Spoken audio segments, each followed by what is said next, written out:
یہ new York شہر کی 10 منزلہ عمارت کا ایک کشادہ فلیٹ ہے جس کے لیونگ روم کی کھڑکی کے پاس رکھے کاؤچ پر وہ اکیلی بیٹھی رات کے اندھیرے میں ٹمٹماتی روشنیوں کو دیکھ رہی تھی۔ آج رات سے پہلے تک اس کھڑکی سے دیکھنا اسے بہت اچھا لگتا تھا۔ آج بھی وہ کھڑکی سے پار ہی دیکھ رہی تھی، لیکن اچھا یا برا احساس لیے بغیر۔ وہ اداس تھی۔ اس نے اپنا لباس بھی تبدیل نہیں کیا تھا۔ اس کے بال بے ترتیبی لیے ہوئے تھے جنہیں کچھ گھنٹے قبل ہی بنایا تھا۔ گھر میں گہرا سناٹا تھا، اس لیے بھی کیونکہ گھر کے 2 لوگوں میں سے ایک اپنے بیڈ روم میں سو چکا تھا اور ایک کاؤچ پر اداس بیٹھا تھا۔ چند گھنٹے قبل وہ خوش اور پرجوش تھی۔ اس نے وکٹوریہ بیکہم فیشن لائن کا وہ ٹاپ پہنا تھا جو اس کے وارڈروب میں سب سے زیادہ مہنگا تھا اور شاندار بھی۔ ٹاپ شولڈر لیس تھا۔ شولڈرز کو کور کرنے کے لیے اس نے ٹاپ کی ہم رنگ سفید آدھی آستینوں والی جیکٹ پہنی جس نے بہت خوبصورتی سے اس کے اوپری حصے کو ڈھانپ لیا تھا۔ وائٹ ٹاپ کے اوپری حصے پر گولڈن نگینوں کا ستاروں جیسا چھڑکاؤ تھا اور یہی اس ٹاپ کی سب سے بڑی دلکشی تھی۔ یہ ایک بہترین مغربی لباس تھا جو گھٹنوں تک تھا۔ اس کے ساتھ اس نے سفید ہی ٹائٹس پہنا، ہائی ہیل اور گلے میں قیمتی نیکلیس۔ یہ ڈریس اسے اس کے بھائی نے خاص شادی کا گفٹ برطانیہ سے لے کر بھیجا تھا۔ اس نے صرف لپ گلوس لگایا تھا اور یہی کافی تھا۔ اسے میک اپ کی ضرورت نہیں تھی۔ کیسی لگ رہی ہوں میں؟ اپنے پیچھے اسے کھڑے دیکھ کر وہ اٹھ کر سامنے آ کر کھڑی ہو گئی اور باربی ڈول کی طرح گھوم کر اسے پوچھا۔ وہ مبہوت سا اسے دیکھتا ہی رہا۔ ابھی اس نے اپنے بال رولر سے آزاد نہیں کیے تھے۔ تم جانتی ہو کہ تم کیسی لگ رہی ہو۔ اس نے پہلے اسے صرف مسکرا کر دیکھا اور پھر نہ چاہتے ہوئے جیسے کہہ دیا۔ وہ جانتی تھی کہ وہ بمشکل ہی کچھ کہے گا۔ تعریف کرنے کے معاملے میں وہ دن بدن کنجوس ہوتا جا رہا تھا۔ میں جانتی ہوں۔ اس نے اس کی نقل اتاری اور خپا خپا سی رولر کھولنے لگی جو اس کے ساتھ مل کر وہ بھی کھولنے لگا، لیکن کہا پھر بھی کچھ نہیں۔ اس نے سوچ رکھا تھا کہ اس ڈریس کے ساتھ اسے یہی ہیئر سٹائل بنانا ہے، ورنہ وہ باہر جانے کے لیے عموماً بالوں کو صرف برش کر کے کھلا چھوڑ دیا کرتی تھی۔ وہ اس کے ساتھ اس کے دوست کی ہاؤس وارمنگ پارٹی میں جا رہی تھی۔ نیو یارک سٹی میں یہ اس کی پہلی باقاعدہ آؤٹنگ تھی، سوائے شاپنگ کے۔ 1.5 ماہ ایک بند فلیٹ میں بیکار پڑے رہنے کے بعد اسے اس پارٹی میں جانا بہت اچھا لگ رہا تھا۔ وہ پہلی بار شادی شدہ جوڑے کی صورت دوسروں سے ملنے جا رہے تھے۔ اس کے خوابوں میں سے ایک خواب یہ بھی تھا کہ وہ بنی سوری اس کا ہاتھ پکڑے دوسروں سے متعارف ہو اور وہ ہنستے مسکراتے لوگوں کے ہجوم میں توجہ کا خاص مرکز بنے۔ اور یہی ہوا۔ پارٹی میں وہ جاتے ہی سب کی توجہ کا مرکز بن چکی تھی۔ خوبصورت تو وہ تھی، لیکن جس انداز سے آج وہ تیار ہوئی تھی اس نے اسے اور دلکش بنا دیا تھا۔ پارٹی میں اس کی سوچ سے زیادہ لوگ تھے۔ یہ ایک عام سی ہاؤس وارمنگ پارٹی نہیں تھی۔ پارٹی کے لیے خاصا اہتمام کیا گیا تھا۔ میوزک بینڈ اپنے فن کا مظاہرہ کر رہا تھا۔ ہفتے کے اختتام پر ویسے بھی لوگ ہر طرح کی پارٹیز کو بہت انجوائے کرتے ہیں۔ بہت خوش ہو؟ صرف آدھے گھنٹے بعد ہی وہ اسے لیے کار میں بیٹھا تھا۔ ہاں، اس نے مسکرا کر کہا۔ ڈرائیونگ کرتے ہوئے اس نے اسے سر سے لے کر پاؤں تک دیکھا۔ وہ ایسا دیکھنا بہرحال نہیں تھا جو اسے خوش کر دیتا۔ بہت تعریف کی جا رہی تھی تمہاری، اس لیے یہ وجہ بھی ہو سکتی ہے۔ وہ کھلکھلا کر ہنسنے لگی۔ اور مردوں نے کی ہے اس لیے بھی؟ یک دم ہی اس کا لہجہ بدل گیا۔ اس نے الجھ کر اس کی طرف دیکھا۔ کیا وہ مذاق کر رہا تھا؟ وہ اس کی طرف دیکھتی ہی رہی، لیکن وہ مذاق نہیں کر رہا تھا۔ مطلب؟ اس کی سمجھ میں نہیں آیا کیا کہے۔ مطلب صاف ہے، عورتیں ویسے بھی چینج پسند کرتی ہیں۔ میں نے کس چینج کو پسند کیا؟ خود کو دیکھو اور یاد کرو تم نے کس چینج کو پسند کیا۔ وہ تمہاری تعریف کر رہے تھے اور تم خوش ہو رہی تھی، اٹھلا رہی تھی۔ میں صرف مسکرا کر ان کا شکریہ ادا کر رہی تھی۔ مسکرا کر؟ ہاں، مسکرا کر بھی، اپنا آپ دکھا کر، خود کو اور نمایاں کر کے۔ میں نے کب خود کو نمایاں کیا؟ وہ سب تمہارے ہی دوست تھے۔ وہ سب مرد تھے۔ اس نے لفظ چبائے۔ مجھے نہیں معلوم کہ وہ کون تھے۔ وہ جو بھی تھے، میں ان سے تمہارے تعلق سے مل رہی تھی۔ تم بھی میرے ساتھ ہی تھے۔ تم خود مجھے ملوا رہے تھے ان سے۔ وہ تم سے تعلقات بنا رہے تھے یا تم ان سے تعلقات بنا رہی تھی؟ تعلقات؟ اس کی آواز قدرے اونچی ہو گئی۔ مجھے کسی سے تعلقات بنانے کی ضرورت نہیں ہے۔ تمہارا تعلق کافی ہے میرے لیے۔ ایک ہی تو تعلق کافی نہیں ہوتا نا، تم سب کے لیے۔ اس نے جانے کیوں یہ طنز کیا اس پر۔ مجھے کس سب میں شامل کر رہے ہو؟ اسے جھٹکا لگا۔ وہی جو تم ہو۔ کیا ہوں میں؟ بیوی ہوں تمہاری، اور کیا ہوں میں؟ تو بیوی بن کر رہو۔ وہ بھی اسی انداز میں بولا۔ بیوی ہی بنی ہوئی ہوں، ورنہ تم بتا دو کیسے بنتے ہیں بیوی۔ اس کا موڈ بری طرح خراب ہو گیا۔ منہ پھلائے وہ باہر کی طرف دیکھنے لگی۔ ہم کہاں جا رہے ہیں؟ گھر کی طرف جانے والی سڑک کو پہچان کر اس نے پوچھا۔ گھر؟ اس کی آواز اس کے موڈ سے بھی زیادہ خراب تھی۔ تم نے کہا تھا ہم ڈنر کے لیے جا رہے ہیں۔ ڈنر تم گھر پر کرنا۔ تم مجھے اس لیے وہاں سے اتنی جلدی میں لے کر نکلے؟ وہاں سے نکلنے کا غم ابھی تک ہے؟ وہاں سے واپس آنے کا نہیں، تمہارے جھوٹ پر۔ یہ اچانک تمہیں کیا ہو گیا ہے؟ کیسی باتیں کر رہے ہو آج مجھ سے؟ اچانک کچھ نہیں ہوتا، ہر چیز کی وجہ ہوتی ہے۔ کہیں نہ کہیں کچھ نہ کچھ ہو رہا ہوتا ہے، اس کا انجام شاید اچانک سامنے آتا ہے۔ گھر کا قفل کھول کر اس نے اسے اندر چھوڑا اور واپس پلٹ گیا۔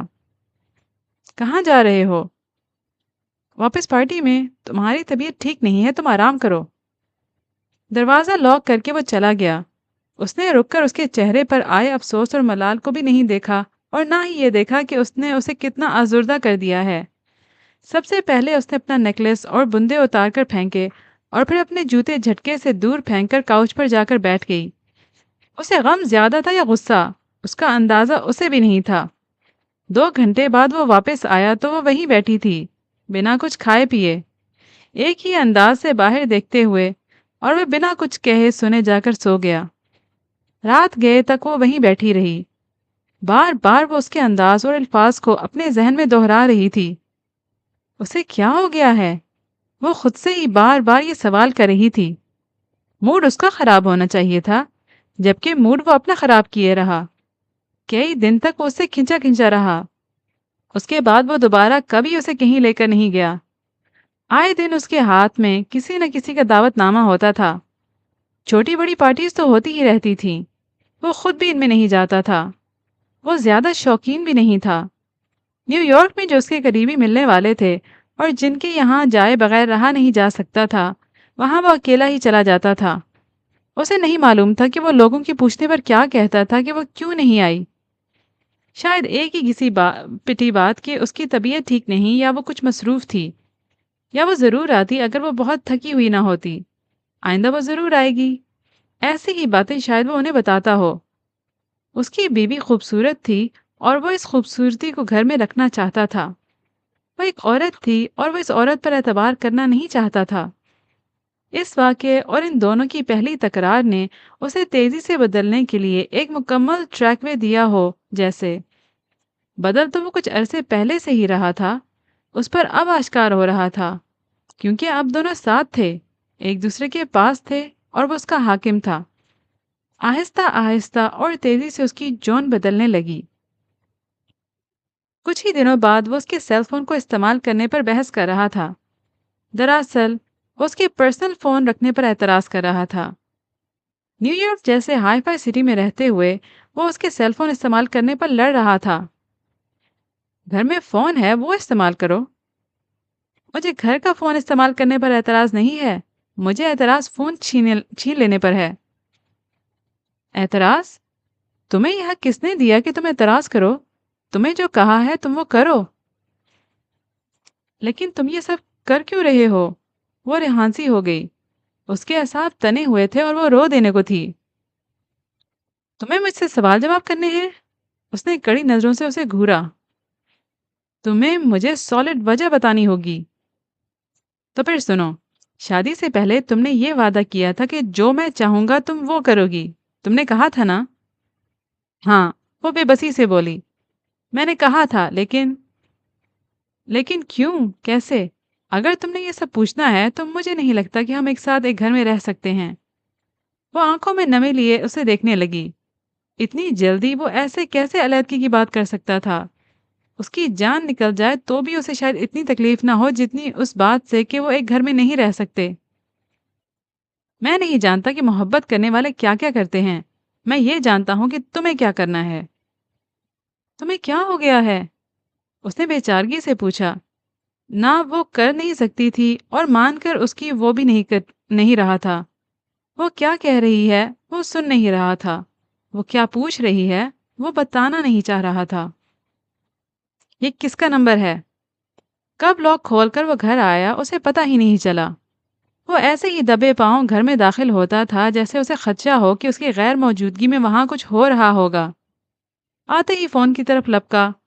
CLI چیک کر کے اب کچن میں کھڑا وہ اسے پوچھ رہا تھا۔ نمرا آپی کا؟ اس نے اس کی طرف دیکھے بغیر کہا۔ وہ رات کے کھانے کے لیے سبزیاں کاٹ رہی تھی اور آج صرف نمرا آپی سے ہی اس کی بات ہوئی تھی۔ انہوں نے شکاگو میں نیا گھر لیا ہے اس لیے نمبر چینج ہے، یہ ان کے نئے گھر کا نمبر ہے۔ اس کی پوری بات سنے بغیر وہ کال ملا چکا تھا۔ دوسری طرف سے سنتے رہنے کے بعد اس نے اسپیکر آن کر دیا۔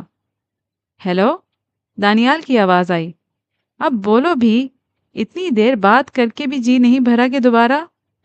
دانیال کی چہکتی ہوئی آواز درمیان میں ہی بند ہو گئی۔ اس نے کال ڈراپ کر دی تھی۔ یہ نمرا تھی؟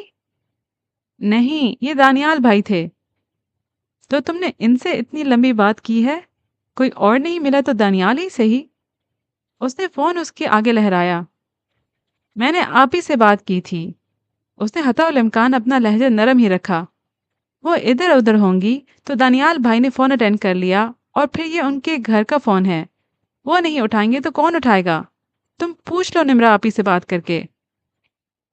مجھے ضرورت نہیں ہے کسی سے بھی پوچھنے کی، میری اپنی عقل اتنا تو کام کرتی ہی ہے۔ اس نے فون کو ڈائننگ ٹیبل پر زور سے پٹخ دیا۔ اس کے بعد اب وہ رات کا کھانا اس کے ساتھ ایک ٹیبل پر بیٹھ کر نہیں کھائے گا۔ وہ اپنا کھانا بھی خود نکالے گا اور اسے لیونگ روم میں بیٹھ کر کھائے گا۔ وہ اسے سوری کہہ بھی دے گی تو بھی وہ یہی سب کرے گا۔ لمبی واک کے لیے نکل جائے گا جو اکثر اتنی لمبی ہو جاتی تھی کہ وہ انتظار کرتے کرتے سو جاتی تھی۔ وہ وضاحت کرتی تو بھی یہی ہوتا، تکرار کرتی تو بھی، اور اگر لڑتی تو بھی ایسے ہی ہوتا۔ گھر میں رہ کر وہ ایسے زندگی گزار رہا تھا جیسے وہ وہاں اکیلا ہے۔ وہ اسے گھر سے بلا وجہ باہر نکلنے نہیں دیتا تھا۔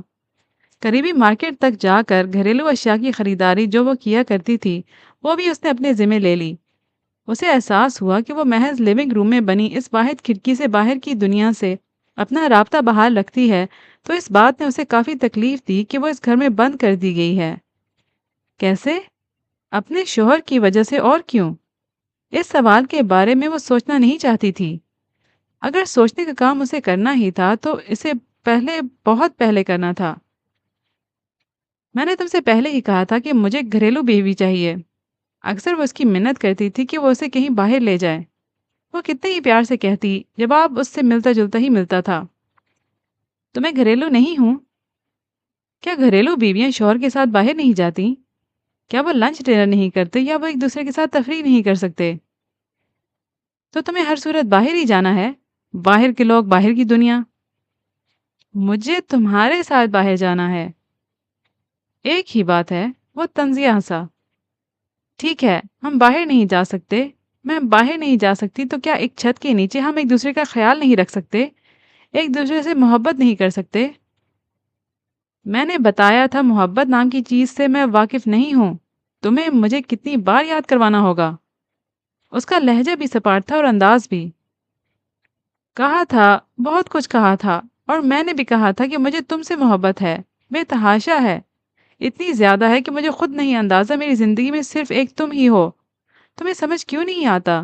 تمہیں میں نظر کیوں نہیں آتی؟ تم کیوں ایسا کر رہے ہو؟ میں وہ کر رہا ہوں جو مجھے ٹھیک لگتا ہے۔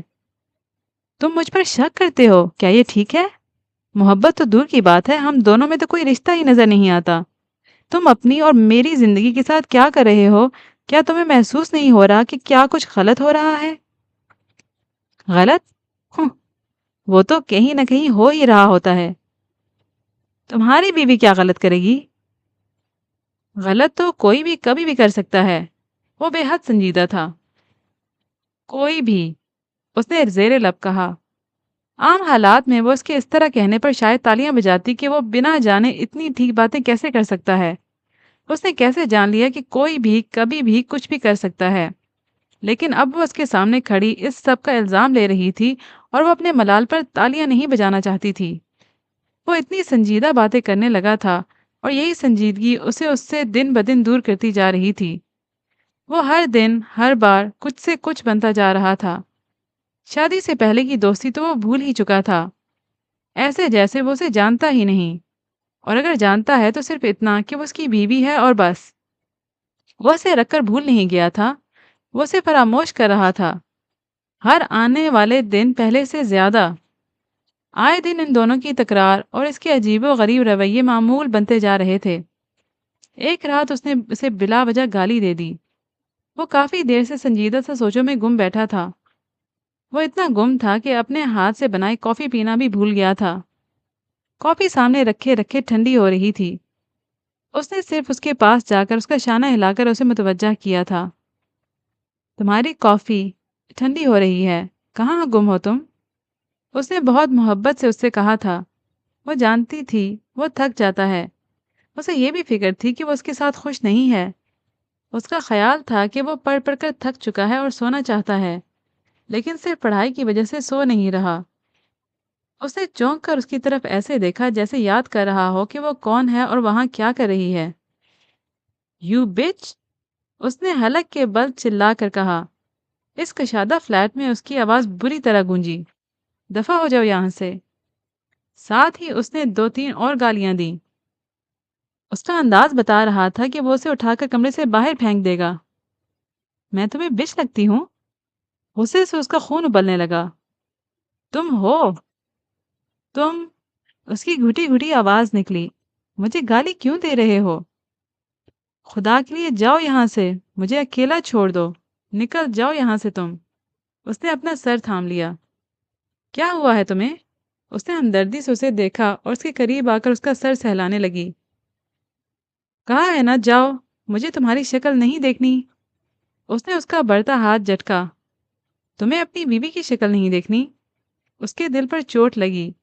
وہی شکل جس پر اسے بہت ناز تھا، جو بہت پیاری من موہنی لگتی تھی۔ میں کیوں جاؤں تمہیں چھوڑ کر؟ نہیں جاؤں گی میں۔ کوئی نہ کوئی تو ہوگا جس کے پاس تم جا سکو، کہیں نہ کہیں کوئی نہ کوئی تو چھپا کر رکھا ہی ہوتا ہے نا۔ کوئی نہیں ہے، کوئی نہیں ہے ایسا جسے میں چھپا کر رکھوں، صرف تم ہو میرے۔ وہ اس کے رویے پر دکھ سے چلانے لگی۔ چلاؤ مت۔ اپنا سر تھامے وہ کمرے سے نکل گیا۔ وہ اسے جاتا ہوا دیکھنے لگی۔ بچ! اسے اس کی گالی کی باز گشت چاروں طرف سنائی دی، اور پھر دوسرے کمرے میں سونا اس کا معمول بننے لگا۔ وجہ بے وجہ وہ خود کو دنوں سے اسے الگ رکھتا۔ وہ اس سے کبھی بات کر لیتا، کبھی نہ کرتا۔ وہ پھر بھی بہانے بہانے سے اسے مخاطب کرتی، اس کے آس پاس رہتی۔ وہ وہیں تھا مگر بہت دور، ایسے جیسے وہ اس کے ساتھ زندگی گزار کر تھک چکا ہے اور اب فرار چاہتا ہے۔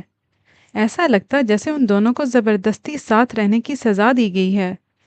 کچھ دن اور اس نے اس کے روکھے رویے کو برداشت کیا، پھر وہ ہمت کر کے اس کے کمرے میں آ گئی۔ کتابیں سامنے رکھے وہ سوچوں میں گم تھا۔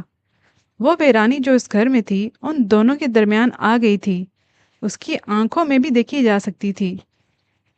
میں تم سے بات کرنا چاہتی ہوں، اس سب کے بارے میں جو ہمارے درمیان چل رہا ہے۔ اس نے آواز پر صرف نظر اٹھا کر ہی اسے دیکھا۔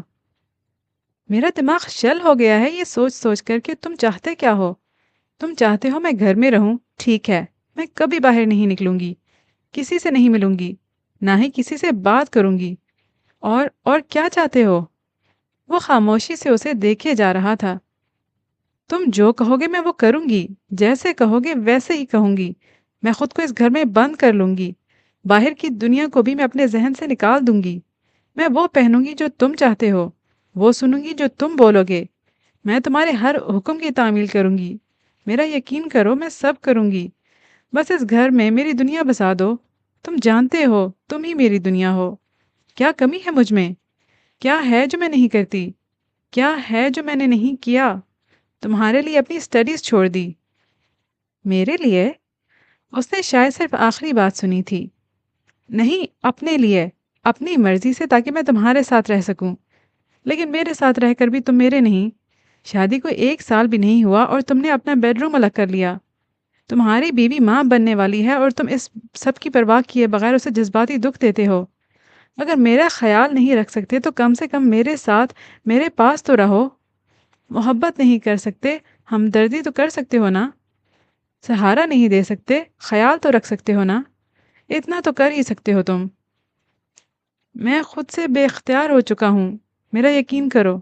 ہماری زندگیوں میں جو کچھ چل رہا ہے یہ سب ٹھیک نہیں ہے۔ جو کچھ تمہارے ساتھ ہو رہا ہے وہ بھی ٹھیک نہیں ہے۔ میرے ساتھ بھی کچھ ٹھیک نہیں ہو رہا۔ میرے پاس اس کا صرف ایک ہی حل ہے۔ تم طلاق لے لو مجھ سے۔ مجھ سے علیحدگی ہی بہتر ہے تمہارے لیے۔ تم مجھ سے علیحدہ ہونا چاہتے ہو؟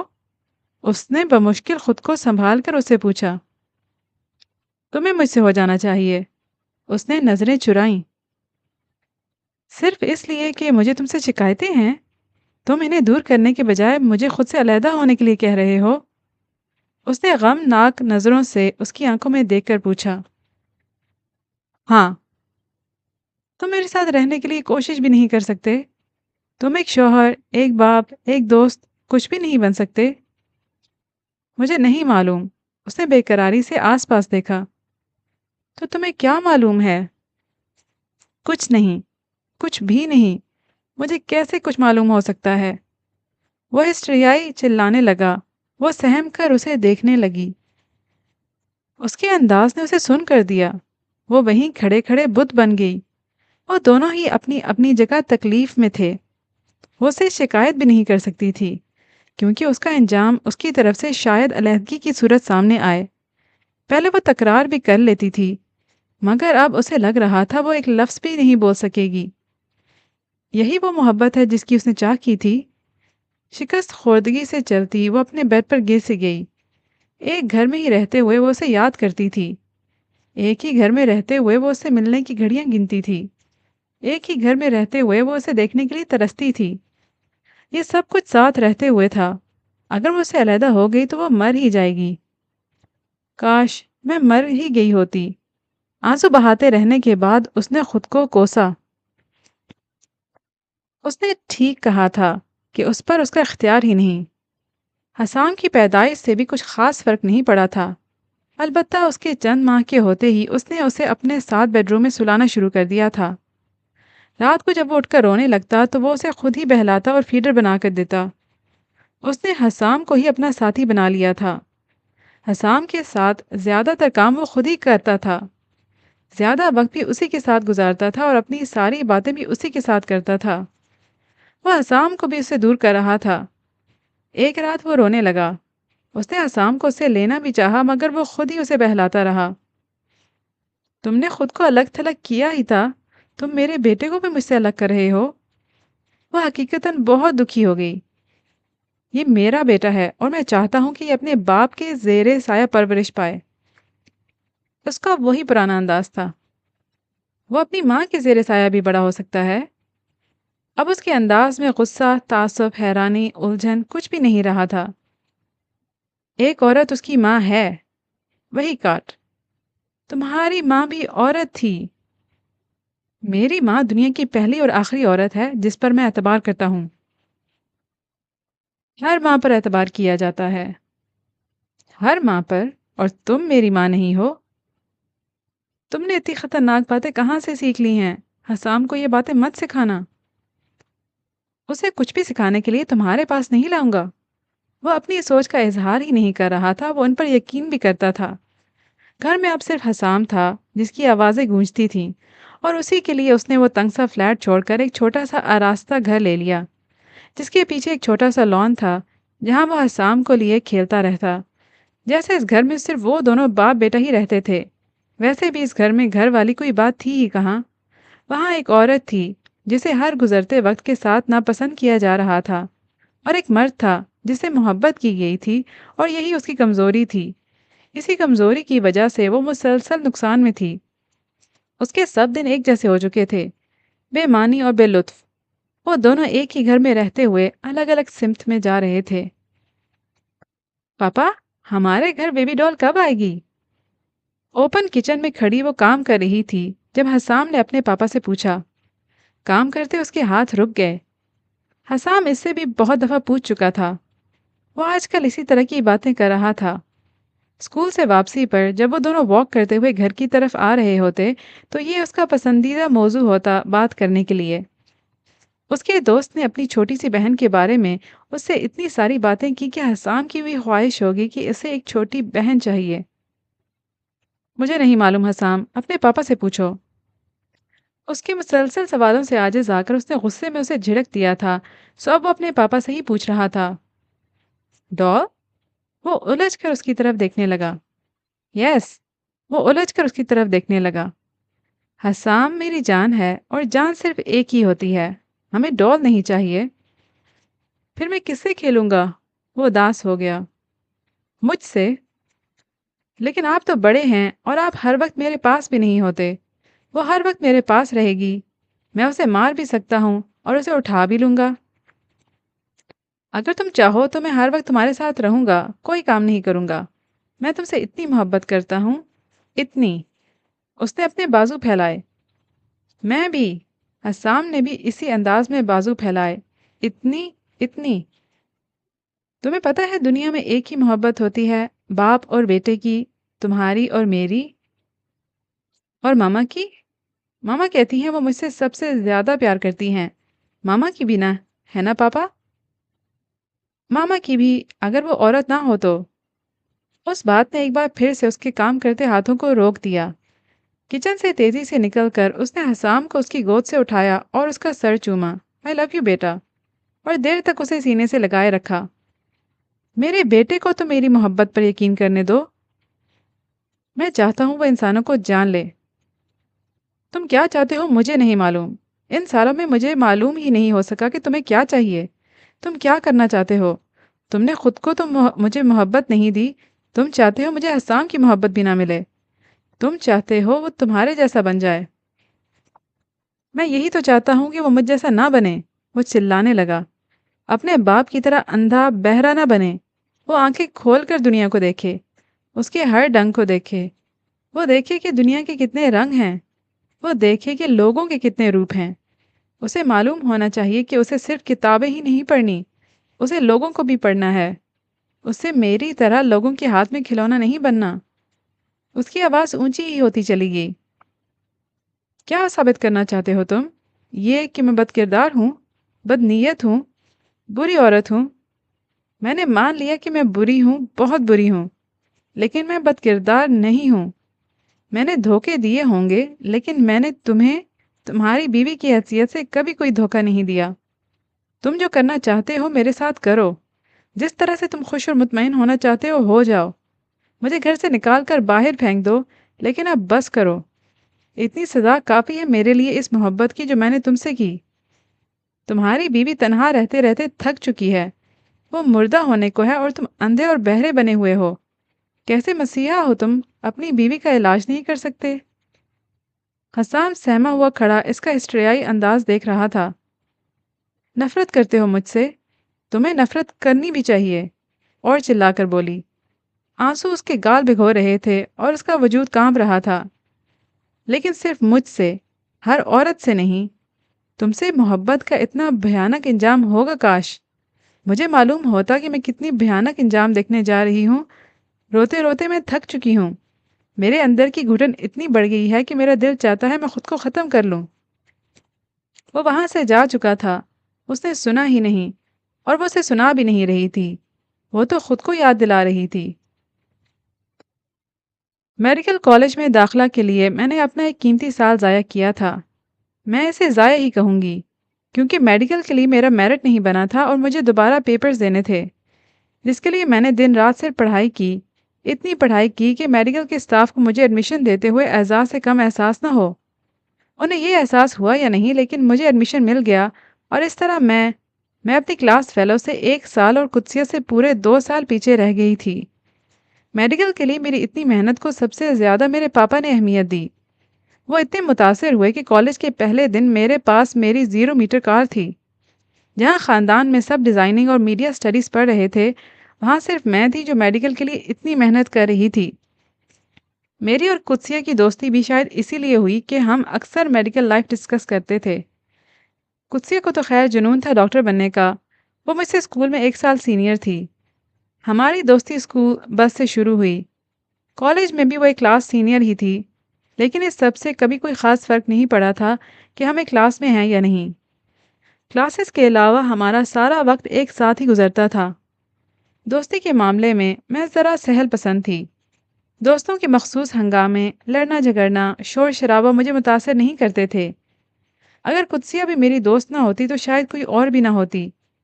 قدسیہ سے دوستی بھی بہت سست روی سے آگے بڑھ رہی تھی۔ 1 ڈیڑھ سال تک تو ہم نے اپنے فون نمبرز کا تبادلہ بھی نہیں کیا تھا، اور مجھے کوئی خاص ضرورت بھی نہیں تھی کہ میں گھر آ کر بھی دوست سے چپکی رہوں۔ تعلیم کے علاوہ میری اپنی مصروفیات تھیں، اور مجھے عادت نہیں تھی کہ میں اپنی مصروفیات میں ادھر ادھر کے لوگوں کو شامل کروں۔ نہ ہی قدسیہ میرے لیے وہ دوست تھی جس کے کانوں میں گھس کر میں اسے ہر بات، ہر خیال، ہر خواب بتایا کرتی۔ میں خود اپنی دوست تھی۔ ہاں، ہم دونوں بس اکثر میڈیکل لائف ضرور ڈسکس کرتے۔ اسکول سے کالج آنے تک ہماری دوستی کافی اچھی ہو چکی تھی۔ میرے ایک دن کالج نہ آنے پر وہ خاص فون کر کے میرا خیال پوچھتی۔ میرے بیمار ہونے پر وہ دن میں کئی بار فون کرتی۔ وہ میرے لیے بالکل میرے گھر والوں کی طرح فکر مند رہتی۔ مجھ سے زیادہ اسے فکر رہتی تھی کہ میرے بال رف ہو رہے ہیں، ناخنوں کی چمک ماند پڑ چکی ہے، اور گالوں پر سے دانتوں کے نشان نہیں جا رہے۔ قدسیہ جانتی تھی کہ اسے کب بولنا ہے اور کب خاموش رہنا ہے۔ میں قدسیہ کے ساتھ بہت مطمئن تھی۔ کالج میں ہم ایسی بیسٹ فرینڈ مشہور تھیں جو ایک دوسرے کے علاوہ کسی سے بات کرنا پسند نہیں کرتی۔ میرے کالج آنے سے پہلے تک قدسیہ کی کافی ہائی ہیلو تھی کالج میں۔ مجھے بہت کوفت ہوتی تھی جب آتے جاتے اٹھتے بیٹھتے لڑکیاں 5-5 10-10 منٹ قدسیہ سے گپ شپ کرتی تھیں۔ میں نے قدسیہ سے کچھ کہا تو نہیں، لیکن قدسیہ کافی سمجھدار تھی۔ آہستہ آہستہ آہستہ قدسیہ نے اپنا حلقہ محدود کر لیا۔ وہ کم بولتی تھی، لیکن کیونکہ وہ سنتی بہت اچھا تھی، اس لیے سب اسے پسند کرتے تھے۔ تھوڑے سے زیادہ وہ صرف مجھ سے بولتی تھی، اور کافی سے زیادہ مجھ سے سنتی تھی۔ اکثر لڑکیوں کا کہنا تھا کہ قدسیہ میری خوبصورتی سے متاثر ہے، اور اتنی زیادہ متاثر ہے کہ وہ مجھ سے بلا وجہ چپکی رہتی ہے، اور صرف مجھے ہی دوست بنائے رکھنا چاہتی ہے۔ قدسیہ نے 1-2 بار ایسی باتیں سنی اور وہ دل کھول کر ہنسی۔ مجھے تو اس سے محبت ہے، وہ میرے گالوں کو تھپ تھپاتی جیسے چھوٹے بچوں کو کیا جاتا ہے۔ مائی ڈال۔ اس وقت اس کی بڑی بڑی سیاہ آنکھیں اور چمکدار ہو جاتی۔ مجھے قدسیہ کی آنکھیں بہت پسند تھیں، روشن اور چمکدار۔ قدسیہ بہت خوش تھی کہ آخر کار ہم پھر سے ایک ساتھ پڑھنے جا رہے ہیں۔ حالانکہ اب وہ مجھ سے 2 سال سینئر ہو چکی تھی، لیکن اس سے فرق نہیں پڑتا تھا۔ ان لوگوں کے گروپ نے مجھے بہت اچھے انداز سے خوش آمدید کہا، میرا خاص خیر مقدم کیا، جیسے سالوں سے میرا انتظار کیا جا رہا تھا۔ قدسیہ اور عرفان کے گروپ نے۔ عرفان کا نام میں نے 2 سال پہلے سنا تھا، جب قدسیہ نے نیا نیا کالج جوائن کیا تھا۔ ویسے تو قدسیہ میری دوست ہے، لیکن میں نے کبھی اس کی باتوں کو ذرا زیادہ غور سے سننے کی کوشش نہیں کی، نہ ہی مجھے وہ یاد رہتی تھیں۔ کئی بار اس نے مجھے اپنے کزنز کے بارے میں بتایا، اور میں ہر بار کسی نئے تذکرے پر بھول جاتی تھی کہ وہ کس کی بات کر رہی ہے۔ وہ برا نہیں مانتی تھی، بلکہ نئے سرے سے مجھے یاد کرواتی تھی کہ وہ کس کی بات کر رہی ہے۔ میرے مزاج میں حاکمیت تھی، اور قدسیہ اس حاکمیت میں محکوم کا کردار ادا کرتی تھی۔ اگر وہ محکوم نہ بھی ہوتی تو بھی وہ حاکم نہ بنتی۔ میں اس کے لیے خاص تھی۔ وہ میری ہر ادا، ہر انداز کو سراہتی تھی۔ وہ بالکل ماں کی طرح مجھ سے پیار کرتی تھی۔ عرفان کا ذکر اس نے بارہا کیا تھا۔ ایک عرصے تک میں یہ سوچتی رہی تھی کہ اس تذکرے کو میں نے نظر انداز کیوں کیا۔ قدسیہ مجھے عرفان سے ملوا رہی تھی اور میں اسے دیکھ رہی تھی۔ دراصل قدسیہ صرف مجھے لے کر عرفان کے پاس گئی تھی۔ حوریہ، وہ مجھے دیکھتے ہی بولا۔ وہ بالکل اسی طرح مسکرا رہا تھا جیسے قدسیہ مسکرا رہی تھی، اسی محبت اور چاہ سے۔ اتنا انتظار کروایا تم نے؟ اس کا اشارہ میرے گیپ کی طرف تھا۔ وہ اتنی نرمی اور اس انداز سے بول رہا تھا کہ اسے سننا بہت اچھا لگ رہا تھا۔ ہم دونوں کے گروپ میں سینئر تھا اور یہ جونیئر۔ اس نے قدسیہ کی طرف اشارہ کیا۔ اب تم اس سے جونیئر آ گئی ہو۔ اور میں بیچ میں۔ قدسیہ ہنسنے لگی۔ ہم دونوں کے بیچ میں۔ یہ بات بھی میں نے کچھ عرصے بعد سوچی تھی۔ قدسیہ کی کلاس تھی۔ عرفان مجھے کالج دکھانے لگا۔ مجھے میری کلاسز دکھائیں اور ساتھ ساتھ وہ مجھے کالج کے واقعات بھی سنا رہا تھا۔ اگر میں کچھ وقت سوچنے کے لیے لیتی تو بھی یہی نتیجہ نکلتا کہ مجھے وہ سب بہت اچھا لگ رہا تھا۔ عرفان وہ غیر معمولی خوبصورت نہیں تھا، یہ تو پہلی ہی نظر نے بتا دیا تھا، مگر صرف اگلے ہی چند لمحوں نے یہ بھی بتا دیا کہ وہ خوب ہے۔ اسے جانچنے کا عمل میں نے اس پر پہلی نظر پڑتے ہی شروع کر دیا تھا۔ کیوں کر دیا تھا یہ اس وقت مجھے معلوم نہیں تھا۔ میں اس کا ہاتھوں کو اٹھانا، ہونٹوں کو ہلانا، نرمی سے مسکرانا، سر کو ہلانا، سب دیکھ رہی تھی اور غور سے دیکھ رہی تھی۔ کہاں کا میڈیکل کالج اور کہاں کی لائف، مجھے تو کالج میں کوئی اور نظر ہی نہیں آ رہا تھا۔ وہ قدسیہ سے 1 کلاس سینئر تھا اور مجھ سے 3 سال۔ وہ میرے بارے میں وہ سب جانتا تھا جو قدسیہ میرے بارے میں جانتی تھی، اور میں بھی اس کے بارے میں سب جانتی ہوتی اگر میں نے وہ تمام باتیں ذرا غور سے سنی ہوتی جو قدسیہ اکثر سنایا کرتی تھی۔ کیا عرفان کا ذکر بھول جانے کے لائق تھا؟ پہلے دن کالج سے آنے کے بعد میں دیر تک یہی سوچتی رہی۔ اس کا نام نظر انداز کیا جا سکتا ہے، وہ نہیں۔ میں بار بار نئے سرے سے عرفان سے پہلی بار ملنا یاد کر رہی تھی۔ پہلے دن کے لیے میں نے اپنی ڈریسنگ کا بہت خاص خیال رکھا تھا۔ میک اپ میں ویسے بھی نہیں کرتی تھی، کھلے بالوں کو گردن کی ایک طرف آگے رکھ لینا ہی کافی ہوتا تھا۔ مجھے یہ فکر ستائے جا رہی تھی کہ کیا میں نے عرفان کو متاثر کیا؟ اسے میں کیسی لگی؟ شاید میں اتنی اچھی نہیں لگ رہی تھی۔ کالج کے پہلے دن کی فلم ہزاروں بار میں نے اپنے ذہن میں چلائی۔ اکثر لوگ مجھ سے ملتے ہی میری تعریف کرتے تھے۔ جب قدسیہ مجھے اپنے ساتھ لیے جا رہی تھی تو اس کی ہماری طرف پشت تھی۔ وہ اپنے آئی فون کے ساتھ مصروف تھا۔ عرفان، قدسیہ نے 2 قدم کے فاصلے سے اسے متوجہ کیا۔ وہ پلٹا ایسے جیسے کب سے انتظار کر رہا ہو۔ حوریہ، اس نے صرف میری طرف دیکھا۔ میرا نام ہی اچھا تھا یا مجھے اس وقت اچھا لگا؟ عرفان صرف مجھ سے باتیں کر رہا تھا، میرے بارے میں پوچھ رہا تھا، صرف میری طرف متوجہ تھا۔ وہ یہ سب دوستی کے لیے کر رہا تھا، قدسیہ کے لیے یا حوریہ کے لیے؟ اگلے دن میں پہلے دن سے بھی زیادہ شوق سے کالج گئی۔ عرفان کہاں ہے؟ میں نے قدسیہ سے سب سے پہلے اسی کو پوچھا۔ کل بتا رہا تھا کہ کچھ کام ہے اسے، اس لیے نہیں آیا۔ قدسیہ مجھے پتہ نہیں اور کیا کیا بتانے لگی، لیکن مجھے کچھ سنائی نہیں دے رہا تھا کہ وہ کیا کہہ رہی ہے۔ مجھے بہت برا لگ رہا تھا۔ عرفان کو کالج آنا چاہیے تھا۔ اپنی کلاس میں بیٹھی میں سوچ رہی تھی۔ میڈیکل میں ایڈمیشن کے جنون سے فارغ ہونے کے بعد میرا ذہن اب اتنا پرسکون تو تھا کہ کسی اور کے بارے میں سوچ رہا تھا، اور میں وہ باتیں یاد کر رہی تھی جو قدسیہ گاہے بگاہے مجھے بتاتی رہتی تھی۔ سینئرز کے بھونڈے مذاق سے میری آنکھوں میں آنسو ہی آ گئے تھے۔ مجھے کچھ یاد آنے لگا تھا کہ قدسیہ نے بتایا تھا۔ کوئی دوست بھی نہیں تھا وہاں، 1-2 کلاس فیلوز تھیں، وہ بھی نظر نہیں آ رہی تھیں۔ دل چاہ رہا تھا وہیں کہیں بیٹھ کر رونا شروع کر دوں اور میں رو پڑتی اگر وہ لڑکا میرے پاس نہ آتا۔ اس نے مجھ سے لائبریری کا پوچھا۔ میں خود اتنی حواس باختہ تھی، اسے کیا بتاتی؟ نفی میں 2-3 بار سر ہی ہلا دیا۔ کیوں نہ ہم مل کر لائبریری ڈھونڈیں؟ اس نے پوچھا۔ اس کا انداز اتنا اچھا تھا کہ وہ مجھے وہاں غنیمت ہی لگا۔ تھوڑا سا چلنے کے بعد ہم دونوں لائبریری کے سامنے آ گئے۔ کسی بھی مذاق کو اتنا دل پر نہیں لیتے کہ اس کے لیے آنسو ضائع کیے جائیں۔ لائبریری میں بیٹھ کر خود کو ریلیکس کریں۔ میں امید کرتا ہوں کہ ہم دوبارہ بہت اچھے انداز میں ملیں گے۔ وہ عرفان تھا، مجھے یاد آ گیا تھا۔ قدسیہ کا پہلی بار عرفان سے ملنا۔ پھر کیا ہوا مجھے یاد نہیں، اور مجھے یاد آ رہا ہے کہ میں نے پھر قدسیہ سے پوچھا بھی نہیں تھا، لیکن اب تو اس پھر کو پوچھنے کی ضرورت بھی نہیں رہی تھی، کیونکہ دونوں کی دوستی ان کے پھر ملنے کا ثبوت تھی۔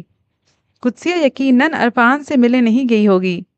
یہ عرفان ہی ہوگا جس نے سارا کالج چھوڑ کر اسے دوست بنایا ہوگا۔ عرفان کے دوست بھی بہت کم تھے اور ان میں سے ایک قدسیہ، مگر قدسیہ ہی کیوں؟ 2 سال تک جب میں عرفان کے قصے سنتی رہی تھی، یا یوں کہنا چاہیے کہ ایک کان سے سن کر دوسرے سے نکالتی رہی تھی، اس وقت مجھے کوئی دلچسپی نہیں تھی کہ آخر قدسیہ ہی عرفان کی دوست کیوں ہے۔ وہ قدسیہ کے ساتھ ہی زیادہ وقت کیوں گزارتا ہے؟ اسے ہی اپنے نوٹس کیوں دیتا ہے؟ اسی کی پڑھائی میں اتنی مدد کیوں کرتا ہے اور قدسیہ جیسی کم بولنے والی لڑکی سے وہ اتنی باتیں کیسے اگلوا لیتا ہے؟ فرینڈشپ ڈے پر عرفان نے قدسیہ کو خود اپنے ہاتھوں سے ایک آئل پینٹنگ بنا کر دی تھی۔ قدسیہ مجھے خاص دکھانے کے لیے وہ پینٹنگ لائی تھی۔ نخلستان۔ نخلستان میں ایک چھوٹا سا گھر بنا ہوا تھا۔ گھر کے پیچھے سورج کی کرنیں اسے روشن کر رہی تھیں۔ مجھے کوئی خاص دلچسپی نہیں تھی یہ جاننے میں کہ عرفان نے یہ خود بنا کر قدسیہ کو دی ہے اور کیوں دی ہے۔ قدسیہ مجھے پینٹنگ کے بارے میں بتاتے ہوئے بے حد خوش نظر آ رہی تھی۔ تو وہ دیا جانے والا نخلستان عرفان کا تھا۔ جہاں میں نے عرفان سے متعلق بتائی گئی بہت سی اور باتیں یاد کی، مجھے یہ بات بھی یاد آ گئی۔ مجھے یہ یادداشت کچھ زیادہ اچھی نہیں لگی۔ فرینڈشپ ڈے پر قدسیہ بھی عرفان کو گفٹ دیتی تھی اور مجھے دکھا کر دیتی تھی۔ عرفان نے اسی کا دیا فرینڈشپ بینڈ پہن رکھا تھا۔ اگلے دن اور پھر اس سے اگلے دن میں نے خود کو عرفان کا جائزہ لیتے ہی پایا۔ وہ صرف بولتا نہیں تھا بلکہ بولنے کے لیے اصرار بھی کرتا تھا۔ وہ خاص طور پر مجھ سے مخاطب ہوتا۔ حوریہ، مجھے تمہارا نام بہت پسند ہے۔ سنا ہے جنت میں حوریں ملیں گی؟ کہہ کر وہ شرارت سے ہنسنے لگا۔ زمین پر بھی حوریں مل سکتی ہیں؟ میں نے ہاتھ سے اپنے سارے بال اکٹھے کیے اور انہیں آگے ایک طرف پھیلا لیا۔ میں نے واضح طور محسوس کیا کہ عرفان نے میری بھوری آنکھوں اور بھورے بالوں کو دلچسپی سے دیکھا۔ تمہارے معاملے تک تو ٹھیک ہے کہ زمین پر بھی مل سکتی ہیں۔ عرفان نے اپنی کتابیں اٹھائیں اور اپنی کلاس لینے چلا گیا۔ غیر ارادی طور پر میں نے اسے دور تک جاتے دیکھا۔ کیا ہوا؟ قدسیہ نے میری نظروں کا تعاقب کیا۔ عرفان کی کوئی بات بری لگی؟ نہیں، میں نے نفی میں سر ہلایا۔ مجھے یقین ہے کہ تمہیں عرفان کی کوئی بات بری لگ ہی نہیں سکتی۔ وہ ایسی بات کرتا ہی نہیں ہے جو بری لگے۔ قدسیہ شاید کالج میں میری اسی کوفت کی وجہ سے کہہ رہی تھی جو کہ مجھے اس کی ہائے ہیلو سے ہوتی تھی۔ ایک ہاتھ سے بالوں کو سہلاتے ہوئے میں قدسیہ کی طرف دیکھنے لگی۔ مجھے اندازہ ہو رہا تھا کہ قدسیہ کس حد تک عرفان کو جانتی ہے۔ وہ کیا کہہ سکتا ہے کیا نہیں۔ قدسیہ کو یقین کی حد تک معلوم تھا عرفان کے بارے میں۔ ان دونوں میں بے شک بہت اچھی دوستی تھی۔ وہ دونوں لڑکا لڑکی کی تفریق کے بغیر ایسے باتیں کرتے تھے جیسے دو پکی سہیلیاں ہوں۔ اپنے اپنے فارغ وقت میں ہم ایک دوسرے کے ساتھ ہوتے، کبھی میں اور قدسیہ، کبھی میں اور عرفان، اور کبھی عرفان اور قدسیہ، اور کبھی ہم تینوں۔ ان تین لوگوں کے گروپ میں کوئی لیڈر نہیں تھا، تینوں برابر تھے، تینوں ہی بولتے تھے اور تینوں ہی سنتے تھے۔ ایک طرح سے وہ ایک سنہری وقت تھا ہم تینوں کا، تینوں خوش، تینوں بے فکر، اور تینوں ایک دوسرے کے ساتھ۔ اس وقت نہ کوئی حاکم تھا نہ ہی محکوم، اور اگر کوئی محکوم ہوتا تو وہ میں ہوتی، عرفان کی۔ قدسیہ آج بھی بولتی تھی تو میں ایک کان سے سن کر دوسرے سے نکال دیتی تھی، مگر عرفان کا کہا ایک ایک لفظ مجھے یاد رہتا۔ وہ قدسیہ سے بھی زیادہ میری پڑھائی میں میری مدد کرتا۔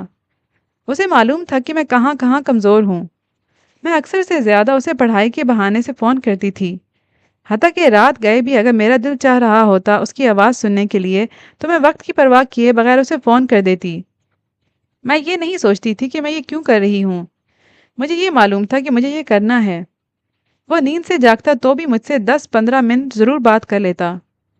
اس کی نیند میں ڈوبی آواز مجھ پر نشہ سا طاری کر دیتی۔ میرا دل چاہتا میں اسے سنتی ہی جاؤں۔ ایسا کیوں تھا مجھے معلوم نہیں۔ عرفان مجھ سے قدسیہ کی طرح ہی بے تکلف تھا۔ قدسیہ اکثر مذاق میں اسے ابا جان کہتی۔ اس کا خیال تھا کہ وہ بالکل ابا کی طرح ہم دونوں کا خیال رکھتا ہے، لیکن مجھے کوئی شوق نہیں تم دونوں کو اپنی بیٹیاں بنانے کا۔ عرفان قدسیہ کے اس مذاق پر بہت چڑھتا تھا۔ لیکن تم ابا جان بننے کا بہت شوق ہے نا، انہی کی طرح ریئیکٹ کرتے ہو اکثر۔ کیا میں نے تمہیں کبھی مارا، کبھی ڈانٹا؟ نہیں، قدسیہ نے شرارت سے کہا۔ میرا خیال ہے مجھے یہ دونوں کام فوراً کر لینے چاہیے، کیونکہ ابا لوگ یہ دو کام ضرور کرتے ہیں۔ عرفان سنجیدگی سے اس کی طرف دیکھنے لگا۔ چلو تم نے مان تو لیا نا؟ قدسیہ ہنسنے لگی۔ ایک دوست میں سب رشتے ہوتے ہیں، وہ باپ، ماں، بہن، بھائی، محبوب سب رنگ رکھتا ہے۔ اور محبوب؟ قدسیہ کی ہنسی کا فوارہ نکلا۔ وہ منہ پر ہاتھ رکھ کر اپنی ہنسی قابو کرنے لگی۔ محبوب؟ وہ ایک بار پھر اسی رفتار اور انداز سے ہنسی۔ عرفان بری طرح چڑھ گیا۔ اگر تم نے ہنسنا بند نہیں کیا تو وہ خفگی سے قدسیہ کی طرف دیکھنے لگا۔ عرفان کے انداز سے وہ اور لوٹ پوٹ ہونے لگی۔ ہاتھ ابھی بھی اس کے منہ پر ہی تھے۔ عرفان نے اپنے دونوں ہاتھوں سے قدسیہ کے دونوں ہاتھ پکڑ کر زور سے دبا دیا۔ اب ہنسو۔ قدسیہ ایک دم چپ ہو گئی۔ ہنسو نا اب، عرفان نے اکسایا، پھر اس نے خود ہی اس کے ہاتھ چھوڑ دیے۔ یاد رکھنا، ایسا دوبارہ بھی ہو سکتا ہے۔ وہ دونوں ہی مسکرانے لگے۔ مجھے کبھی قدسیہ سے حسد نہیں ہوا، اس کے پاس ایسا کچھ تھا ہی نہیں، مگر عرفان ہم دونوں کا دوست تھا۔ وہ پہلے اس کی دوست بنی، میں اب، اور یہی اس کا پلس پوائنٹ تھا اور میرا نیگیٹو۔ مجھے دوستی کے اس جھکاؤ پر کوئی اعتراض نہیں تھا، لیکن صرف دوستی۔ یہ دیکھو، یہ وہ جگہ ہے جہاں قدسیہ کالج کے پہلے دن روتی صورت لیے کھڑی تھی۔ عرفان نے کوریڈور میں ایک طرف اشارہ کیا۔ مجھے اس طرف دیکھنے کی ضرورت نہیں تھی کہ وہ کہاں کھڑی تھی۔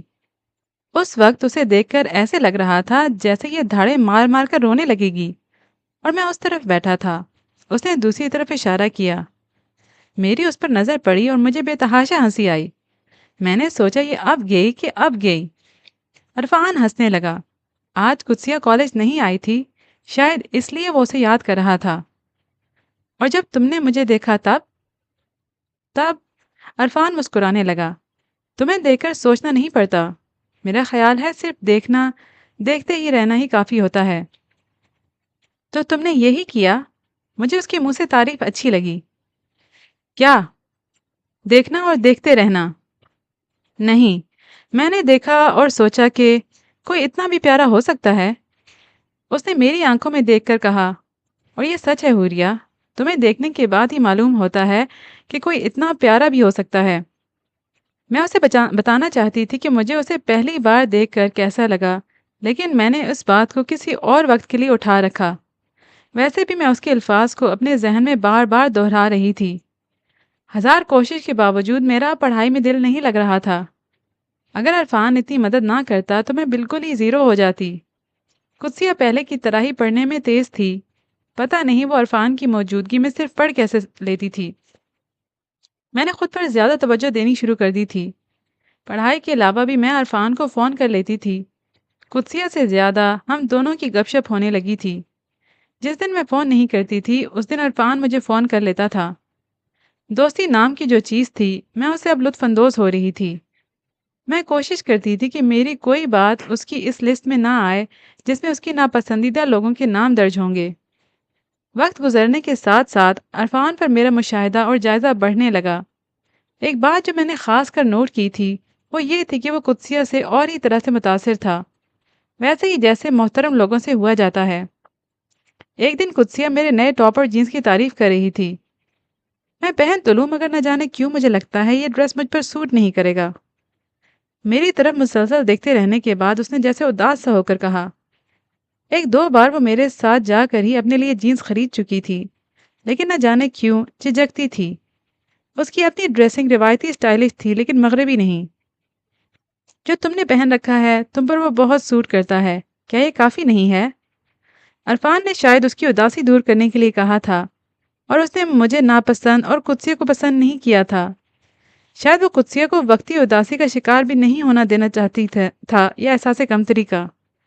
یہ بات بھی اس کی ہر بات کی طرح میرے دل میں گھر کر گئی۔ رات کی نیند کہیں کھو گئی۔ ہر وقت ایک ہی بات، عرفان قدسیہ کا دوست ہے اور میں قدسیہ سے پوچھ سکتی تھی کہ عرفان اس کے لیے کیا ہے، لیکن میں پوچھنا نہیں چاہتی تھی۔ میں نہیں چاہتی تھی کہ اسے معلوم ہو کہ عرفان کے لیے میرے اندر باہر کیا کچھ چل رہا ہے۔ ویسے قدسیہ ٹو میں رہنے والی لڑکیوں کی طرح نہیں تھی۔ اس سے جو پوچھا جاتا وہ بتا دیتی، جو بتایا جاتا اس پر یقین کر لیتی۔ میں کالج میں ہر وقت ان دونوں کو نوٹ کرتی رہتی تھی۔ کالج کے بعد ان دونوں کے بارے میں سوچتی۔ ایک نئی ہلچل شروع ہو گئی تھی زندگی میں۔ ایک مقابلے کی سی کیفیت آ گئی تھی دل میں اور دماغ میں۔ دل کچھ کہتا اور دماغ کچھ۔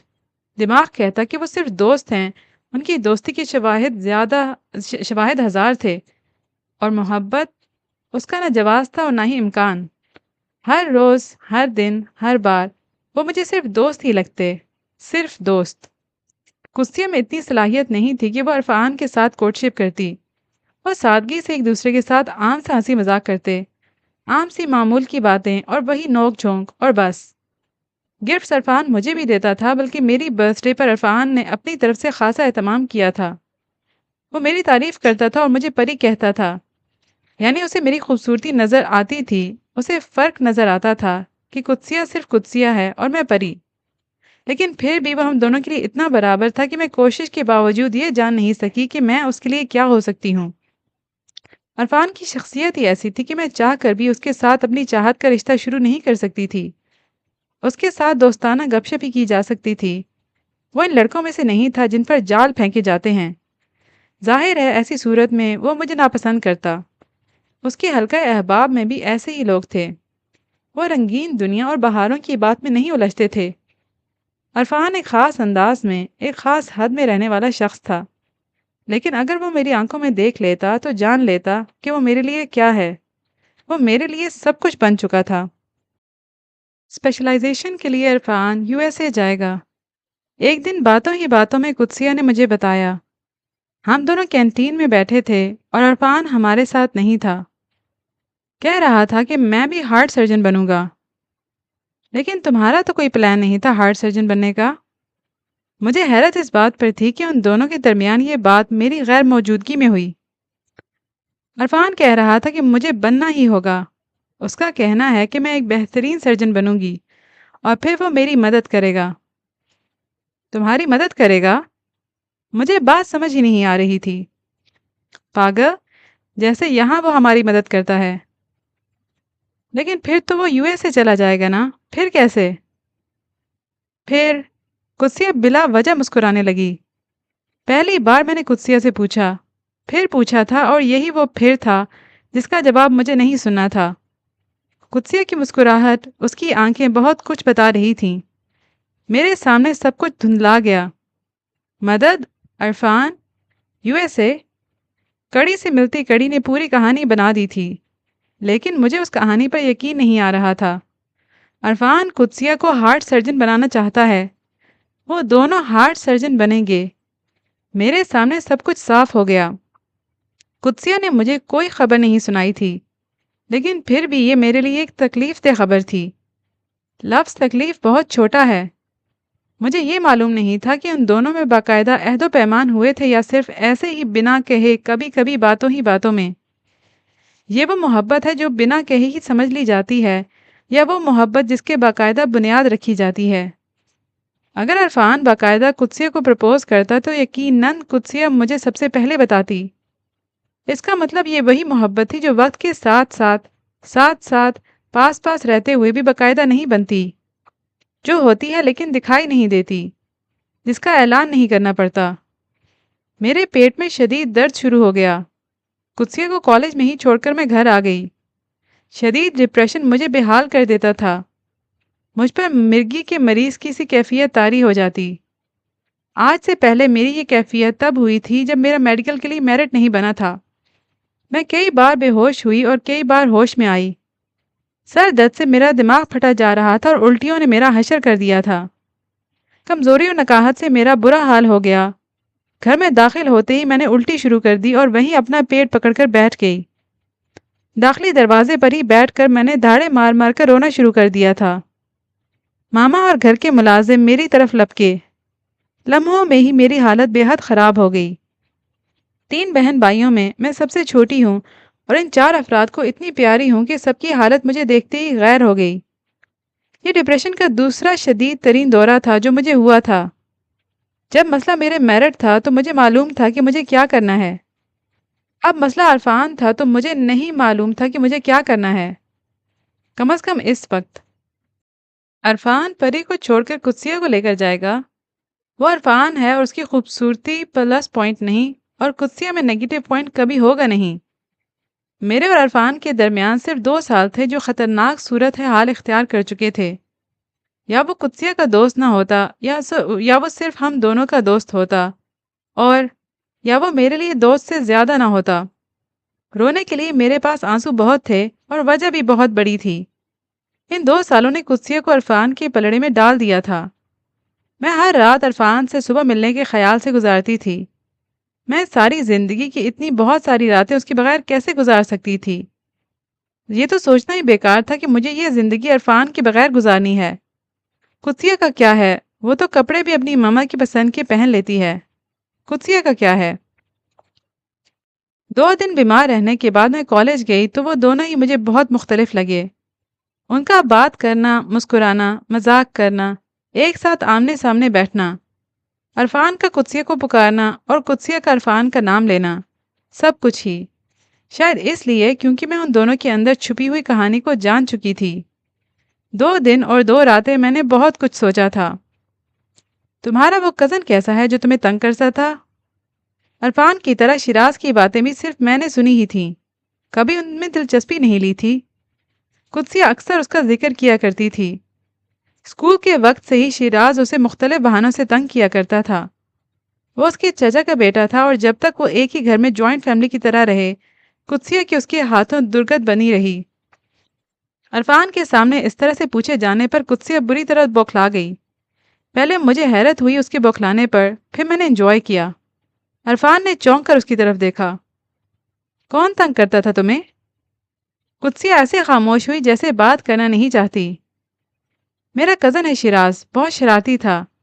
ایک بار سوتے میں میرے بال کاٹ دیے سامنے سے۔ پورے 1 سال تک مجھے اسکارف استعمال کرنا پڑا تھا۔ قدسیہ ہمیشہ غصے میں ہی شیراز کا ذکر کرتی تھی۔ اس وقت بھی وہ غصے میں ہی نظر آ رہی تھی۔ اس کے اس طرح سے کہنے پر عرفان دل کھول کر ہنسا۔ بچے ایسے ہی ہوتے ہیں، خاص کر لڑکے۔ وہ بڑا ہو کر بھی ایسا ہی ہے۔ میں نے براہ راست عرفان کو مخاطب کیا۔ وہ ابھی بھی اسے تنگ کرتا رہتا ہے، لیکن کسی اور انداز سے۔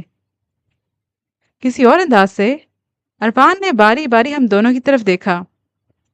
یہ بھی پاگل ہے اور وہ بھی۔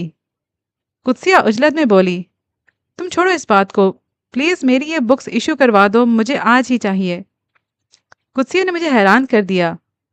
اس نے کس انداز سے بات ہی ختم کر دی تھی۔ حوریہ، پلیز شیراز کا ذکر عرفان کے سامنے نہ کرنا۔ عرفان کے جانے کے بعد قدسیہ نے جیسے مجھ سے التجا کی۔ اس کی حرکتیں اتنی الٹی سیدھی ہیں کہ خواہ مخواہ سننے والے کو کھٹکتی ہیں، دل میں بیٹھ جاتی ہیں۔ قدسیہ کا انداز سمجھانے والا تھا۔ قدسیہ نے اس بات سے یہ ثابت کر دیا تھا کہ وہ عرفان کا دل اپنے لیے صاف رکھنا چاہتی ہے۔ مجھے لگتا ہے وہ تمہیں پسند کرتا ہے۔ مجھے وہ زہر لگتا ہے۔ تم نے ہی بتایا تھا کہ تمہارے چچا تمہارا رشتہ مانگ رہے ہیں۔ میرا خیال ہے انہوں نے شیراز کے کہنے پر مانگا ہوگا۔ میں نے انکار کیا تھا۔ وہ یہ سب مجھے پہلے بھی بتا چکی تھی جب وہ میرے ساتھ کالج میں تھی۔ شیراز اکثر اسے زبردستی کالج لینے آ جاتا تھا اور اسے ناچار اس کے ساتھ جانا ہی پڑتا تھا۔ وہ اسے سخت ناپسند کرتی تھی اور اکثر کالج کے باہر ہی ان کی لڑائی ہو جاتی تھی۔ شیراز بلا شبہ بے حد شاندار پرسنالٹی کا مالک تھا، لیکن پھر بھی قدسیہ نے شیراز کے لیے انکار کر دیا تھا۔ کتنا برا لگتا ہے وہ مجھے، میں بتا نہیں سکتی۔ مجھے یقین ہے کہ تم اسے اچھی لگتی ہو۔ کزنز میں ایسی لڑائیاں ہو ہی جاتی ہیں۔ اس کا مطلب یہ نہیں کہ تم اس قدر ناپسند کرو اسے۔ پاپا اور ماما بھی یہی کہتے ہیں، لیکن پھر بھی مجھے وہ پسند نہیں۔ تم عرفان سے کیوں چھپانا چاہتی ہو شیراز کو؟ بات چھپانے کی نہیں، اس کی حرکتیں ہی اتنی الٹی سیدھی ہیں، سننے والا جانے کیا کیا سوچنے لگتا ہے۔ ابھی بھی تمہیں تنگ کرتا ہے؟ مجھے شیراز میں انتہائی دلچسپی ہو گئی تھی۔ نہ ہماری ملاقات ہوتی ہے، نہ ہی بات چیت۔ وہ گھر آئے بھی تو میں اس سے نہیں ملتی۔ ہیرا اور مانی سے کافی دوستی ہے اس کی، برتھ ڈے وغیرہ وش کر دیتا ہے مجھے، بس اتنا ہی۔ یعنی کافی شریف ہو گیا ہے۔ قدسیہ نے کوئی رد عمل ظاہر نہیں کیا، جیسے مزید بات کرنا نہیں چاہتی۔ وہ پہلے بھی شیراز کے ذکر پر تلملائے ہی کرتی تھی۔ اس کی حرکتیں سناتے ہوئے اس کا انداز جارحانہ ہو جاتا اور منہ غصے سے سرخ۔ جن دنوں شیراز قدسیہ کو کالج لینے آتا تھا، ان دنوں اس کی حالت دیکھنے والی ہوتی تھی۔ شیراز، گزرے 2 دنوں میں وہ اچانک ہی مجھے یاد آ گیا تھا، لیکن جب وہ یاد آ گیا تو مجھے اس کے متعلق اور بھی بہت کچھ یاد آ گیا تھا۔ قدسیہ کے موبائل سے شیراز کا نمبر لینا میرے لیے بہت آسان تھا۔ آسان اس سے بات کرنا بھی تھا۔ گھر جا کر میں نے شیراز کو فون کیا۔ میں نے اسے بتایا کہ قدسیہ اس کو پسند کرتی ہے۔ کالج تک وہ سب فرینڈز کو یہی بتاتی رہی کہ وہ اپنے کزن شیراز کو بے حد پسند کرتی ہے اور ان دونوں کی جلد ہی منگنی ہونے والی ہے۔ آپ یقیناً مذاق کر رہی ہیں۔ شیراز کو کسی صورت یقین نہیں آ رہا تھا۔ وہ تو مجھ سے بات بھی نہیں کرتی۔ وہ صرف ایک دکھاوا ہے۔ آپ دونوں میں اتنی لڑائیاں ہوتی رہی ہیں کہ وہ شاید ایگو میں بتا نہیں سکی۔ اس نے میرے پرپوزل کو بھی منع کر دیا۔ اسے یقین آ ہی نہیں رہا تھا۔ اس نے نہیں، اس کے پاپا نے کیا تھا۔ وہ نہیں چاہتے تھے کہ اس کا دھیان بٹ جائے۔ ہاں، تایا جان نے کہا تو کچھ ایسا ہی تھا کہ وہ وقت آنے پر بات کریں گے۔ مجھے لگا قدسیہ نے انکار کیا ہے۔ کیا واقعی وہ مجھے پسند کرتی ہے؟ شیراز حیران بھی تھا اور بے حد خوش۔ اس کی خوشی سے اندازہ لگایا جا سکتا تھا کہ وہ قدسیہ کو کس قدر پسند کرتا ہے۔ اس میں اتنی ایگو ہے، وہ کبھی بتائے گی نہیں اپنی پسندیدگی کا۔ ایگو تو واقعی اس میں بہت ہے۔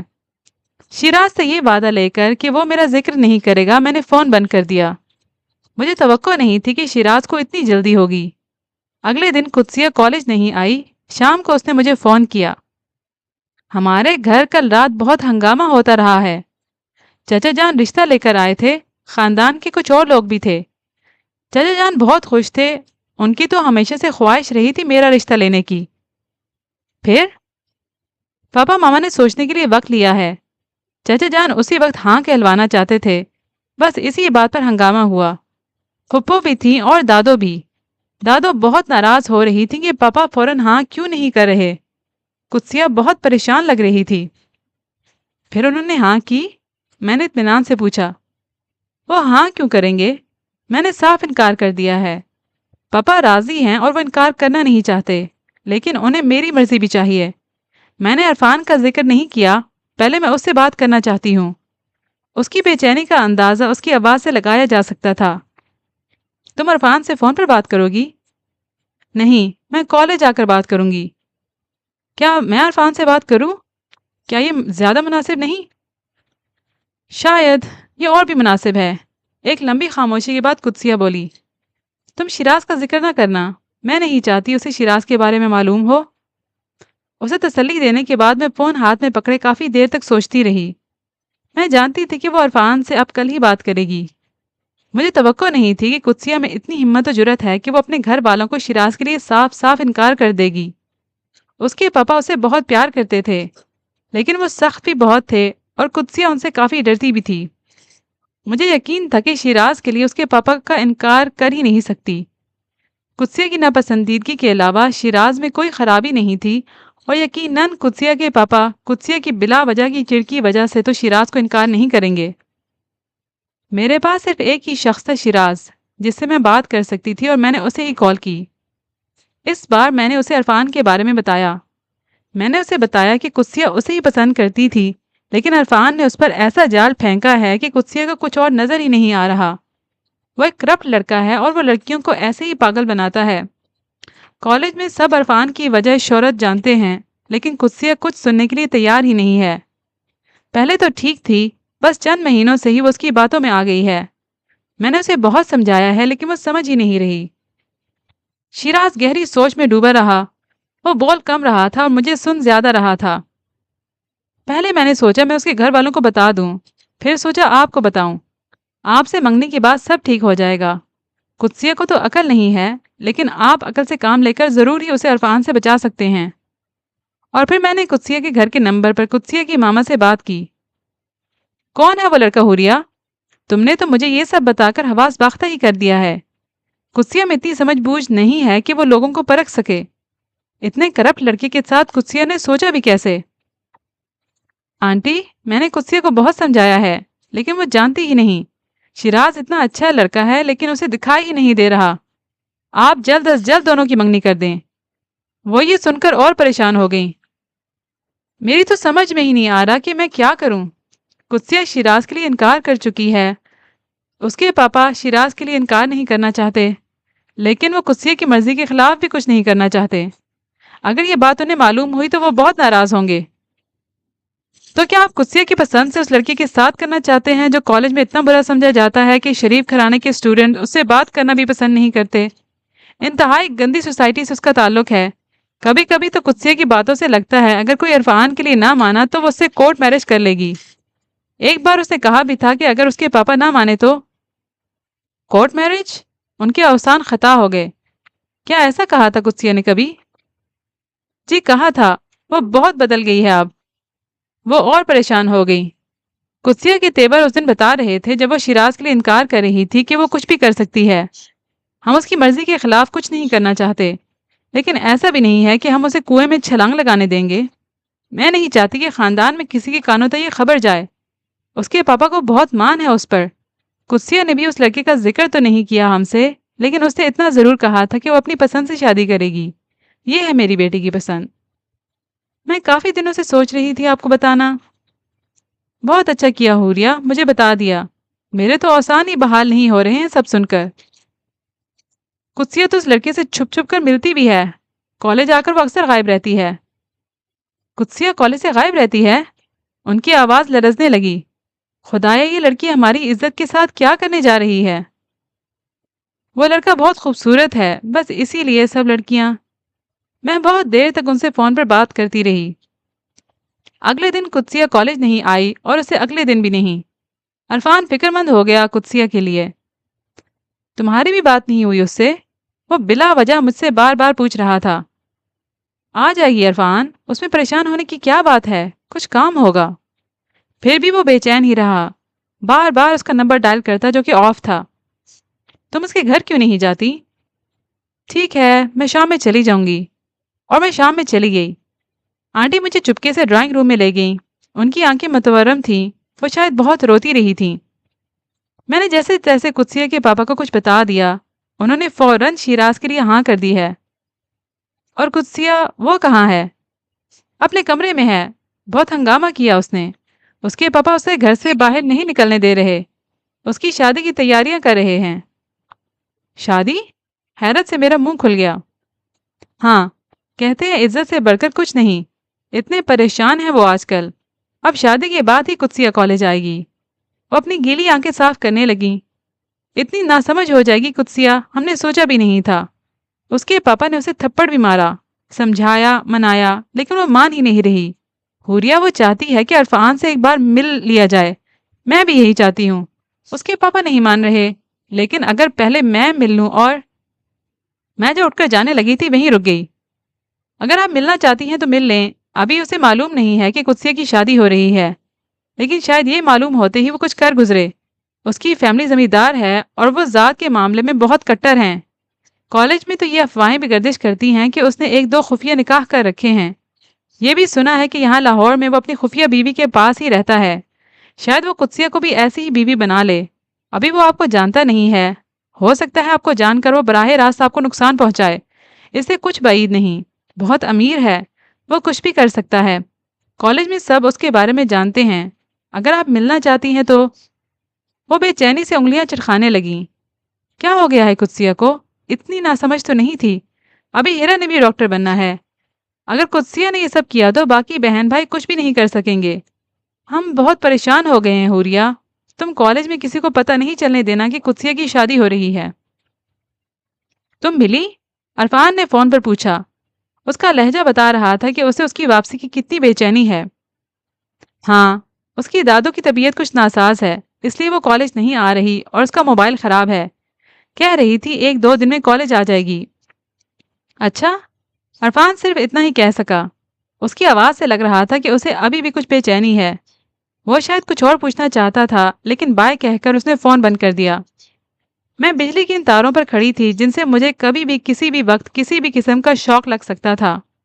کچھ بھی ہو سکتا تھا۔ میں عرفان اور قدسیہ کے لیے نفرت کا باعث بن جاتی یا میں اور عرفان ایک ہو جاتے۔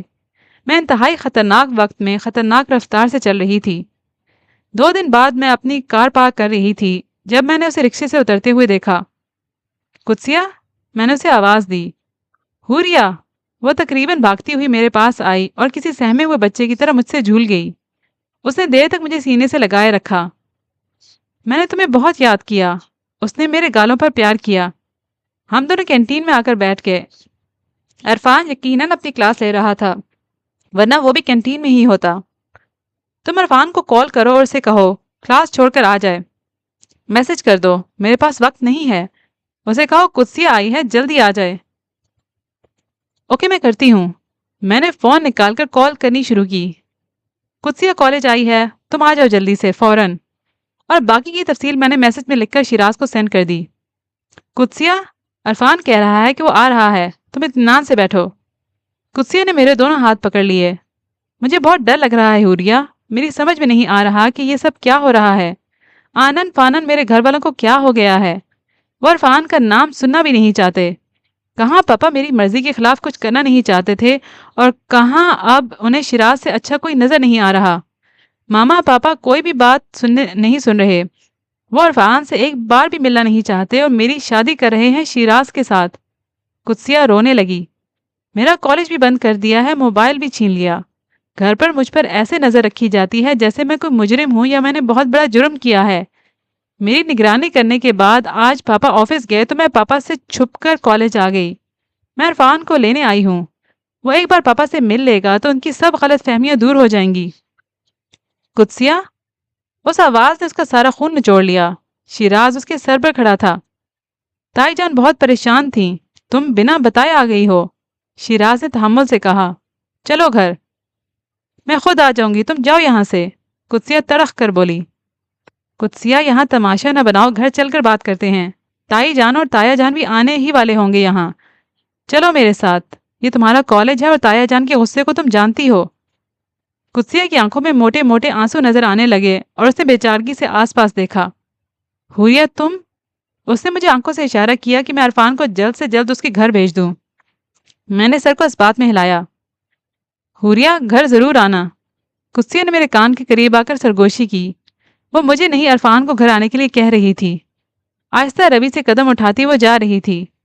ایک دو بار اس نے پلٹ کر دیکھا، لیکن پیچھے صرف میں تھی۔ یہ آخری بار تھا جب میں نے قدسیہ کو کالج میں دیکھا۔ عرفان اپنی کلاسز لیتا رہا۔ اسے معلوم بھی نہیں ہو سکا کہ قدسیہ کالج آئی تھی۔ ٹھیک ایک دن بعد مجھے قدسیہ کی ماما کا فون آیا۔ وہ مجھے گھر بلا رہی تھی۔ کالج سے واپسی پر میں قدسیہ کی طرف آ گئی۔ آنٹی بہت غمزدہ نظر آ رہی تھیں۔ ان کو دیکھ کر ایسا لگ رہا تھا جیسے وہ بہت بڑے سانحے سے گزر رہی ہیں۔ جس دن قدسیہ کالج آ گئی تھی، اسی دن شام کو اس کا شیراز سے نکاح کر دیا۔ جس طرح قدسیہ چھپ کر کالج گئی تھی، اس بات نے اس کے پاپا کو آگ بگولا کر دیا۔ قدسیہ نے ان کی مانگ کا خون کر دیا۔ اس کی شکل بھی نہیں دیکھنا چاہتے۔ انہوں نے قدسیہ کو ایسے دھتکارا جیسے جانوروں کو دھتکارا جاتا ہے۔ وہ اپنی آنکھیں پوچھنے لگے۔ اتنا شدید ڈپریشن ہو گیا تھا انہیں۔ ان کی حالت دیکھ کر ہم سب دہل گئے۔ کچھ دنوں تک قدسیہ شیراز کے ساتھ دبئی چلی جائے گی۔ یہی فیصلہ کیا ہے ہم سب نے کہ اسے یہاں سے دور بھیج دیا جائے۔ کتنا شوق تھا اسے ڈاکٹر بننے کا۔ اس کے پاپا کو اسے ڈاکٹر بنانے کا کتنا ارمان تھا اس کی شادی کے لیے میرے دل میں۔ قدسیہ نے سب خاک میں ملا دیے۔ خاندان والے الگ باتیں کر رہے ہیں اتنی جلدی نکاح کرنے پر۔ وہ تو شیراز بیٹوں جیسا ہے، ورنہ شاید۔ وہ رونے لگی۔ تم سے ملنا چاہتی ہے۔ آج کل میں اس کے پاپا رخصت کر دیں گے اسے۔ مجھے لیے وہ قدسیہ کے کمرے میں آ گئیں۔ ماحول تو پورے گھر کا ہی سوگوار اور وحشت زدہ سا تھا، لیکن اس سے بھی زیادہ وحشت قدسیہ کے کمرے سے جھلک رہی تھی۔ اس نے میری طرف ایسے دیکھا جیسے مجھے پہچاننے کی کوشش کر رہی ہو۔ پھر مجھ سے لپٹ کر وہ پھوٹ پھوٹ کر رونے لگی اور روتی ہی رہی۔ دیکھو تو حوریہ، میرے گھر والے کتنے ظالم نکلے۔ انہوں نے میری ایک نہیں سنی۔ التجائیں، ضد، غصہ کیا نہیں کیا میں نے، لیکن کوئی نہیں مانا۔ جو پاپا میرے سر پر ہاتھ رکھا کرتے تھے انہوں نے مجھے تھپڑ مارے۔ سب اتنے ظالم ہو گئے حوریہ۔ میرے پاپا میرے نہیں رہے۔ کہتے ہیں وہ میری شکل بھی دیکھنا نہیں چاہتے۔ آخر میں نے ایسا کیا کر دیا؟ صرف شیراز سے شادی سے انکار ہی کیا تھا۔ عرفان سے ملے بغیر وہ عرفان کو اتنا ناپسند کرنے لگے، اسی لیے نفرت کرتی تھی میں شیراز سے۔ میرا سب کچھ چھین لیتا ہے وہ، ہمیشہ کامیاب ہو جاتا ہے۔ قدسیہ نے اپنے گیلے گال نفرت سے رگڑے۔ تمہارا نکاح ہو چکا ہے قدسیہ، اب وہ تمہارا شوہر ہے۔ شوہر؟ اس نے پاپا کے بل پر مجھ سے نکاح کیا ہے۔ پاپا نے کہا وہ مر جائیں گے، میری شکل نہیں دیکھیں گے اگر یہ نکاح نہ ہوا۔ وہ تم سے محبت کرتا ہے۔ اس کی حمایت مت کرو، قدسیہ نے چلا کر کہا۔ وہ بالکل پاگل لگ رہی تھی۔ وہ ذلیل انسان، وہ کہا کرتا تھا کہ وہ مجھ سے شادی کر کے ہی دم لے گا، اور دیکھو۔ قدسیہ ایسے مت سوچو۔ کیسے سوچوں؟ بتاؤ کیا سوچوں؟ میرا دل اجڑ گیا، اس کے بعد میں اور کیا سوچوں؟ نئی زندگی؟ نئی زندگی؟ وہ اسٹریائی انداز میں چلائی۔ لاش کو نئی زندگی نہیں، نئی قبر ملتی ہے، اور میری قبر شیراز ہے۔ وہ رونے لگی اور اتنی اونچی آواز میں رونے لگی کہ آواز اس کے کمرے سے باہر جانے لگی۔ بہت دیر تک وہ ایسے ہی روتی رہی۔ مجھے اسے دیکھ کر افسوس ہو رہا تھا۔ ایسا نہیں تھا کہ میں اسے دیکھ کر خوش ہو رہی تھی۔ قدسیہ عرفان کے بغیر رہ سکتی تھی کیونکہ وہ قدسیہ تھی، لیکن حوریہ عرفان کے بغیر رہنا نہیں چاہتی تھی۔ حوریہ، جب میں اٹھ کر واپس جانے لگی تو قدسیہ نے سپاٹ لہجے میں کہا، عرفان سے کہنا میری شادی ہو گئی ہے اور میں بہت خوش ہوں۔ عرفان کو ایک بہت بڑا ہارٹ سرجن بننا ہے اور میں نہیں چاہتی کہ اس ہارٹ سرجن کے اپنے دل میں نقص ہو۔ دکھ دلوں کا روگ بن جاتے ہیں اور محبت سے بڑا کوئی روگ نہیں ہوتا۔ یہ قدسیہ سے میری آخری ملاقات تھی۔ جو آخری نظر میری اس پر پڑی اس میں اس کی آنکھیں بے تاثر تھیں، جیسے ان میں کوئی جذبہ نہیں، کوئی چاہ نہیں، کوئی امید نہیں۔ وہ اجاڑ اور برباد آنکھیں تھیں۔ وہ ساری رات میں ایک بار پھر سے ڈسٹرب رہی۔ قدسیہ کی حالت نے مجھے افسردہ کر دیا تھا۔ اس کی ہچکیاں مجھے بار بار سنائی دے رہی تھیں۔ ایک ایک آنسو چلا چلا کر کہہ رہا تھا کہ وہ اور عرفان ایک تھے، وہ اور عرفان ایک دوسرے کے لیے تھے۔ کم از کم قدسیہ کی حد تک تو ایسا ہی تھا۔ اس نے اپنا دل عرفان کے لیے ہی بسایا تھا۔ اب اسی دل کو لیے وہ کسی اور کی بیوی بن چکی تھی۔ میں کل قدسیہ کے گھر گئی تھی عرفان۔ میرے بال بے ترتیب تھے اور میں اداس نظر آ رہی تھی، کیونکہ میں واقعی اداس ہی تھی۔ اس پاگل سے کہنا تھا آ بھی جاؤ کالج، عرفان کا دم نکل جائے گا۔ اس کے ذکر پر عرفان خوش ہوا۔ وہ اب کالج نہیں آئے گی، وہ دبئی جا رہی ہے شیراز کے ساتھ۔ دبئی؟ کیوں؟ عرفان کو شاید شیراز سے مطلب نہیں تھا۔ اس کی شیراز سے شادی ہو گئی ہے۔ عرفان کئی لحظے میری طرف دیکھتا رہا۔ شادی؟ یہ کیسے ہو سکتا ہے حوریہ؟ تم مذاق کر رہی ہو کیا؟ اس نے ہنسنے کی کوشش بھی کی اور اس کوشش میں اس کی شکل عجیب صدمے کا شکار نظر آنے لگی۔ میں مذاق نہیں کر رہی عرفان، میں نے انتہا کی سنجیدگی لیے کہا۔ اس کی شیراز کے ساتھ شادی ہو چکی ہے۔ جن دنوں وہ کالج نہیں آ رہی تھی انہی دنوں اس کی شادی کا سلسلہ چل رہا تھا۔ افسوس تو یہ ہے کہ اس نے یہ ساری بات ہم سے چھپائی۔ میں کل جب اس کے گھر گئی تو مجھے معلوم ہوا کہ اس کا نکاح ہو چکا ہے اور وہ دونوں دبئی جا رہے ہیں۔ عرفان ایک بار پھر سے صرف میری شکل کی طرف ہی دیکھتا رہا۔ وہ شاید ابھی بھی اس انتظار میں تھا کہ میں اچانک سے کہوں گی میں تو مذاق کر رہی تھی۔ میں مذاق نہیں کر رہی۔ قدسیہ کی شادی ہو گئی ہے۔ اس نے خود کلامی کی، جیسے خود سے پوچھا اور خود کو بتایا ہو۔ قدسیہ ایسے کیسے کر سکتی ہے؟ صدمے کی کیفیت اس کے چہرے پر پڑی جا سکتی تھی۔ اس نے ایسے شادی کیوں کی؟ بنا بتائے، چھپا کر؟ وہ اٹک اٹک کر بولا، مجھے نہیں معلوم عرفان اس نے ایسا کیوں کیا، لیکن ہوا ایسا ہی ہے۔ مجھے یقین نہیں آ رہا کہ قدسیہ نے ایسا کیا ہے۔ اس نے دونوں ہاتھوں سے اپنے سر کو تھاما۔ اس کی آنکھیں سرخ ہو گئیں اور وہ آس پاس ایسے دیکھنے لگا جیسے کچھ دکھائی نہیں دے رہا۔ کافی دیر تک وہ اسی حالت میں بیٹھا رہا، پھر تیز تیز قدم اٹھاتا وہ پارکنگ کی طرف جانے لگا۔ اس کی چال بھی کم و بیش ویسی ہی تھی جیسی قدسیہ کی تھی جب وہ آخری بار کالج آئی تھی۔ ایک جا چکی تھی اور ایک جا رہا تھا۔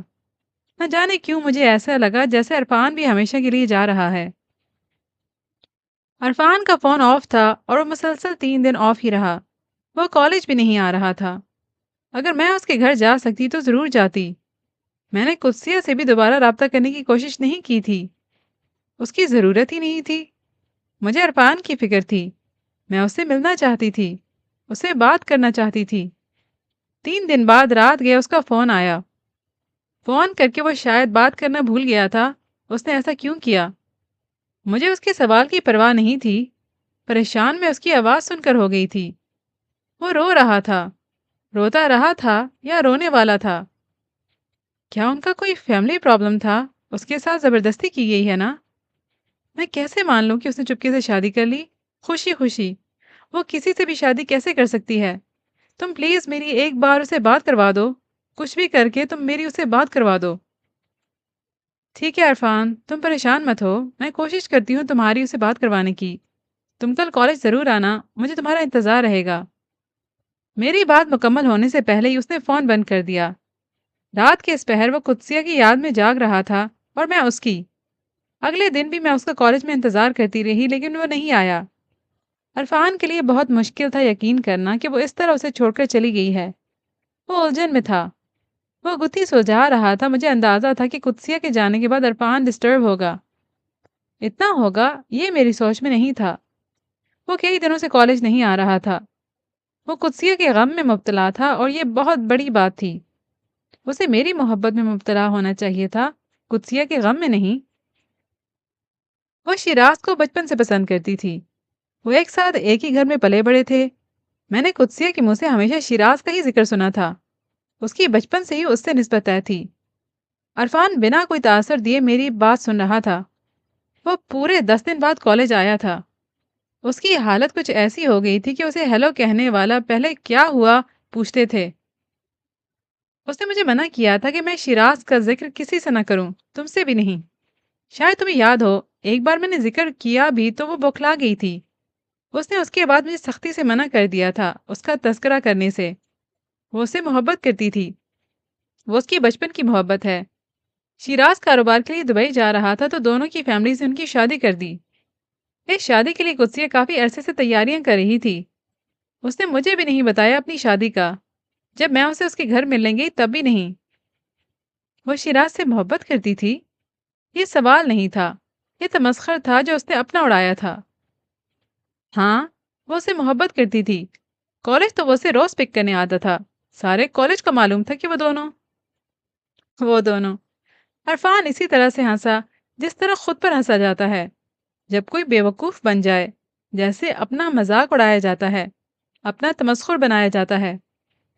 اس نے دوبارہ مجھ سے رابطہ نہیں کیا، لیکن اگر تم چاہتے ہو تو میں اسے فون کرتی ہوں۔ اگر وہ دبئی نہ جا چکی ہوئی تو ہماری بات ہو سکتی ہے۔ اب اس کی ضرورت نہیں۔ عرفان کی نظریں ایک نقطے پر مرکوز تھیں۔ جب میں اس سے ملی تو وہ بہت خوش نظر آ رہی تھی۔ اسے خوشی ہونا چاہیے، عرفان نے نظریں ہٹائے بغیر کہا۔ مجھے کبھی اندازہ ہی نہیں ہو سکا کہ قدسیہ کون ہے۔ میرے کلاس فیلو نے مجھے ایک بار کہا تھا کہ انسانوں کے معاملے میں ایک بہت بڑا ڈفر ہوں۔ اس نے ٹھیک کہا تھا کہ میں صرف کتابیں ہی پڑھ سکتا ہوں۔ میرا خیال ہے مجھے صرف کتابیں ہی پڑھنی چاہیے۔ بے دلی سے اٹھ کر وہ چلا گیا۔ اس کی چال اس کی شکست خوردگی کی علامت تھی، اور یہ علامت ایک عرصے تک اس کے ساتھ رہی۔ میرا خیال تھا کہ وہ قدسیہ سے ملنے کے لیے اصرار کرے گا یا فون پر بات ضرور کرے گا، لیکن میری باتوں سے ہی شاید اس نے اپنا ارادہ بدل دیا۔ قدسیہ کی شادی ہو چکی ہے، پہلے اسے اس بات پر یقین نہیں آ رہا تھا، اب آ گیا تھا اور یہ کافی تھا۔ قدسیہ کا ذکر پھر دوبارہ نہیں دہرایا گیا۔ ہم دونوں کے درمیان سے وہ ہمیشہ کے لیے نکل گئی۔ دبئی جانے سے پہلے قدسیہ نے مجھ سے بات کی تھی۔ چند منٹوں کی بات اس کی طویل خاموشی اور اس کی روانگی کی اطلاع پر مشتمل تھی۔ اس کے بعد میں نے اپنا نمبر تبدیل کر لیا۔ وقت کے ساتھ ساتھ وہ پہلے جیسا ہی عرفان بن گیا تھا۔ وہ جب بھی مجھ سے ملتا ویسے ہی خوش دلی سے ملتا، مجھے اپنے نوٹس دیتا اور میری مدد کرتا۔ پھر بھی تبدیلی بہت بڑی آئی تھی اور اس تبدیلی کا کوئی نام نہیں دیا جا سکتا تھا، نہ ہی اس کی واضح نشاندہی کی جا سکتی تھی۔ میں جانتی تھی کہ مجھے ایک لمبا انتظار کرنا ہوگا اس تبدیلی کے نشانات کو مٹانے کے لیے۔ اب میں عرفان کی اکیلی دوست تھی، اس کے 2 قریبی کلاس فیلوز کے علاوہ۔ پہلے بھی وہ بہت پڑھتا تھا، اب اور زیادہ پڑھنا شروع کر دیا تھا اس نے، اور اس پڑھائی میں انسانی چہرے بھی شامل ہونے لگے تھے، بہت آہستہ روی سے، لیکن میں نے اس میں یہ تبدیلی آتی دیکھی۔ وہ اپنے آس پاس نظریں دوڑاتا رہتا تھا، خاص کر جوڑے کی صورت میں بیٹھے لڑکے لڑکی پر۔ اکثر وہ انہیں ٹکٹکی باندھے دیکھتا رہتا، وہ ان کا جائزہ لیتا تھا، ان کا مشاہدہ کرتا تھا۔ اب اکثر وہ مجھے اپنے دوستوں سے سنے گئے کسی نہ کسی اسکینڈل کی کہانی بھی سنا دیتا۔ فرزین شاہ کو جانتی ہو؟ آج اس کا موڈ بہت اچھا تھا، میری کلاس فیلو۔ جانتی ہوں، کیا ہوا اسے؟ عرفان کسی لڑکی کا ذکر کر رہا تھا، حیرت انگیز بات تھی۔ فرسٹ ایئر میں وہ مجھ میں بہت انٹرسٹڈ تھی۔ تو تو اب کالج میں اس کے اور ازمیر کی سچی محبت کے قصے مشہور ہیں۔ عرفان نے سچی کو کھینچا۔ میں نے ازمیر کو جا کر بتا دیا کہ یہ مجھے ڈیٹ کرنا چاہتی تھی اور یہ خود چل کر میرے پاس آئی تھی۔ سچویشن دیکھنے والی تھی۔ لو برڈز آج کل فائٹرز بنے ہوئے ہیں۔ عرفان ہنسنے لگا۔ تم نے کیوں بتایا ازمیر کو؟ حیرت سے میری آنکھیں باہر آنے کو تھیں۔ میں نے سوچا ازمیر کو بھی معلوم ہونا چاہیے کہ جس کی سچی محبت میں وہ گرفتار ہے وہ پہلے کتنوں کو لفٹ کروا چکی ہے۔ وہ کہہ کر پھر سے ہنسنے لگا۔ بچ، عرفان نے نفرت سے کہا۔ اس کی آنکھوں سے غصہ اور نفرت چھلکنے لگی۔ میرا منہ اور آنکھیں پوری کھل گئیں۔ عرفان گالی دے رہا تھا، وہ بھی ایک لڑکی کو۔ I am sorry. میری شکل دیکھتے ہی اسے اپنی غلطی کا احساس ہوا۔ ایسے ہی غصے میں نکل گیا۔ وہ شرمندہ نظر آنے لگا۔ اٹس اوکے، میں سمجھتی ہوں، ورنہ ورنہ یہی کہ تم اس طرح بیہیو نہیں کرتے۔ ہاں، کرتا تو نہیں تھا، لیکن اب کبھی بھی کچھ بھی ہو سکتا ہے، کچھ بھی کیا جا سکتا ہے۔ میں نے صرف اس کی طرف دیکھتے رہنے کا کام کیا۔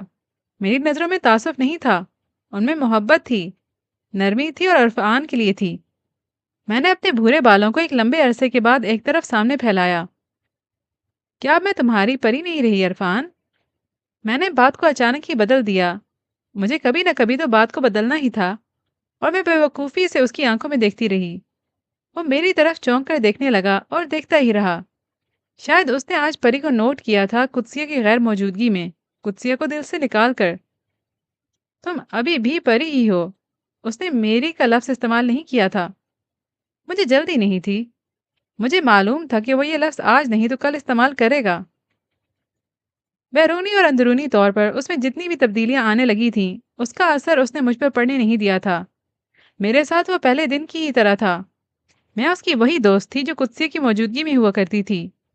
میں اس کا جتنا خیال رکھ سکتی تھی رکھنے لگی، لیکن بات ایک اچھی دوست تک ہی رہی۔ حتیٰ کہ اگر میں اسے آدھی رات کو جگا کر اسے بات کرنے پر اصرار کرتی تب بھی مجھے یہ دوستی والا رشتہ نہیں چاہیے تھا۔ لاکھ کوشش کے باوجود عرفان میری طرف مائل ہونے کے لیے تیار نہیں تھا۔ پتہ نہیں دوست کے علاوہ مجھے کیا سمجھتا تھا۔ گزرتے وقت کے ساتھ ساتھ میری یہ خواہش شدت اختیار کر گئی کہ میں اس کا ہاتھ پکڑ لوں اور اسے سب کہہ دوں، سب کچھ جو اس کے لیے میرے دل میں تھا۔ اور پھر ایک دن میں نے سب کچھ کہہ دیا۔ اس سے پہلے کہ وہ یو ایس سے چلا جاتا میں نے خود ہی اسے سب کچھ کہہ دیا۔ مجھے لفظ محبت پر یقین نہیں ہے حوریا، کچھ اور بات کرو۔ اس نے اپنا ہاتھ نرمی سے مجھ سے الگ کیا۔ میں نے بے چارگی سے اس کی طرف دیکھا۔ میری بھوری آنکھیں پانی سے بھر گئیں۔ مجھے ایسے ہی کسی رد عمل کی توقع تھی۔ میرے آنسو باہر آنے لگے۔ کچھ دیر میری طرف دیکھتے رہنے کے بعد وہ اٹھ کر چلا گیا، بنا کچھ کہے۔ مجھے دکھ ہوا اس کے اس طرح سے چلے جانے پر، لیکن میں مایوس نہیں ہوئی تھی۔ کئی ہفتوں تک وہ نظریں چرائے میرے اداس چہرے کو دیکھتا رہا۔ وہ مجھ سے کترا رہا تھا اور الجھا ہوا تھا۔ گزرے وقت نے اسے تلخ بنا دیا تھا۔ وہ جذبات کچلنا سیکھ چکا تھا۔ مجھے ڈر تھا کہ وہ میری محبت بھی نہ کچل دے۔ تم نے ایسا سوچا بھی کیوں حوریا؟ میں ایک بار پھر اپنا افسردہ روپ لیا اس کے سامنے موجود تھی۔ میں نے ایسا سوچا نہیں، بس ایسا ہو گیا۔ پہلے دن سے میری زندگی تمہارے سامنے ہے۔ جو تمہارے ساتھ اس کالج میں شروع ہوئی تھی میں اسے یہیں ختم کرنا نہیں چاہتی۔ میرے بارے میں سوچنے میں کیا حرج ہے؟ ہم ساتھ ہنس سکتے ہیں، ساتھ رو سکتے ہیں، تو ساتھ رہ کیوں نہیں سکتے؟ میں اس کالج کی کسی یاد کو اپنے ساتھ نہیں رکھنا چاہتا۔ تو مجھے یاد نہ بناؤ، مجھے حصہ بنا لو اپنی زندگی کا۔ حوریا، تم بہت اچھی ہو، لیکن مجھے سچ میں سمجھ نہیں آ رہا کہ میں کیا کروں۔ میں ابھی شادی کے لیے تیار نہیں ہوں۔ میں کسی بھی رشتے کے لیے تیار نہیں ہوں۔ نہ جانے کتنا وقت لگے، لیکن وہ وقت یہ نہیں ہے۔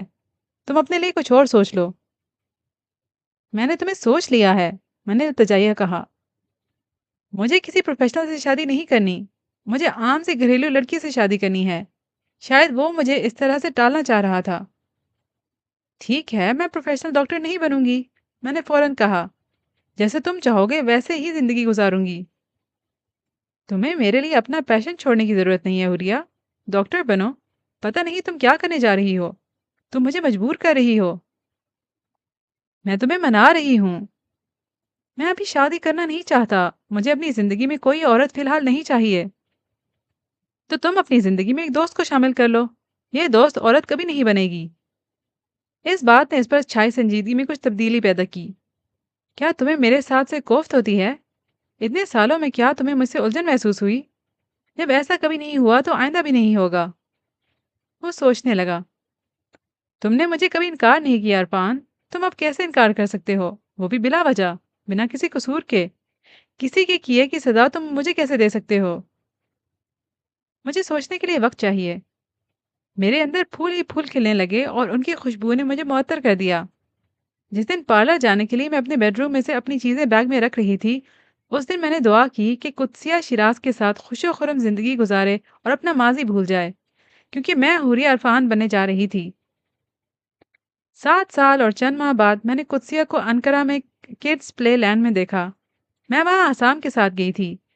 عرفان کو کسی کانفرنس کے سلسلے میں ضروری جانا تھا اور وہ حسام کو بھی اپنے ساتھ لے کر جا رہا تھا، لیکن حسام میرے بغیر آنا نہیں چاہتا تھا۔ حسام ضد نہ کرتا تو عرفان مجھے گھر میں ہی چھوڑ آتا۔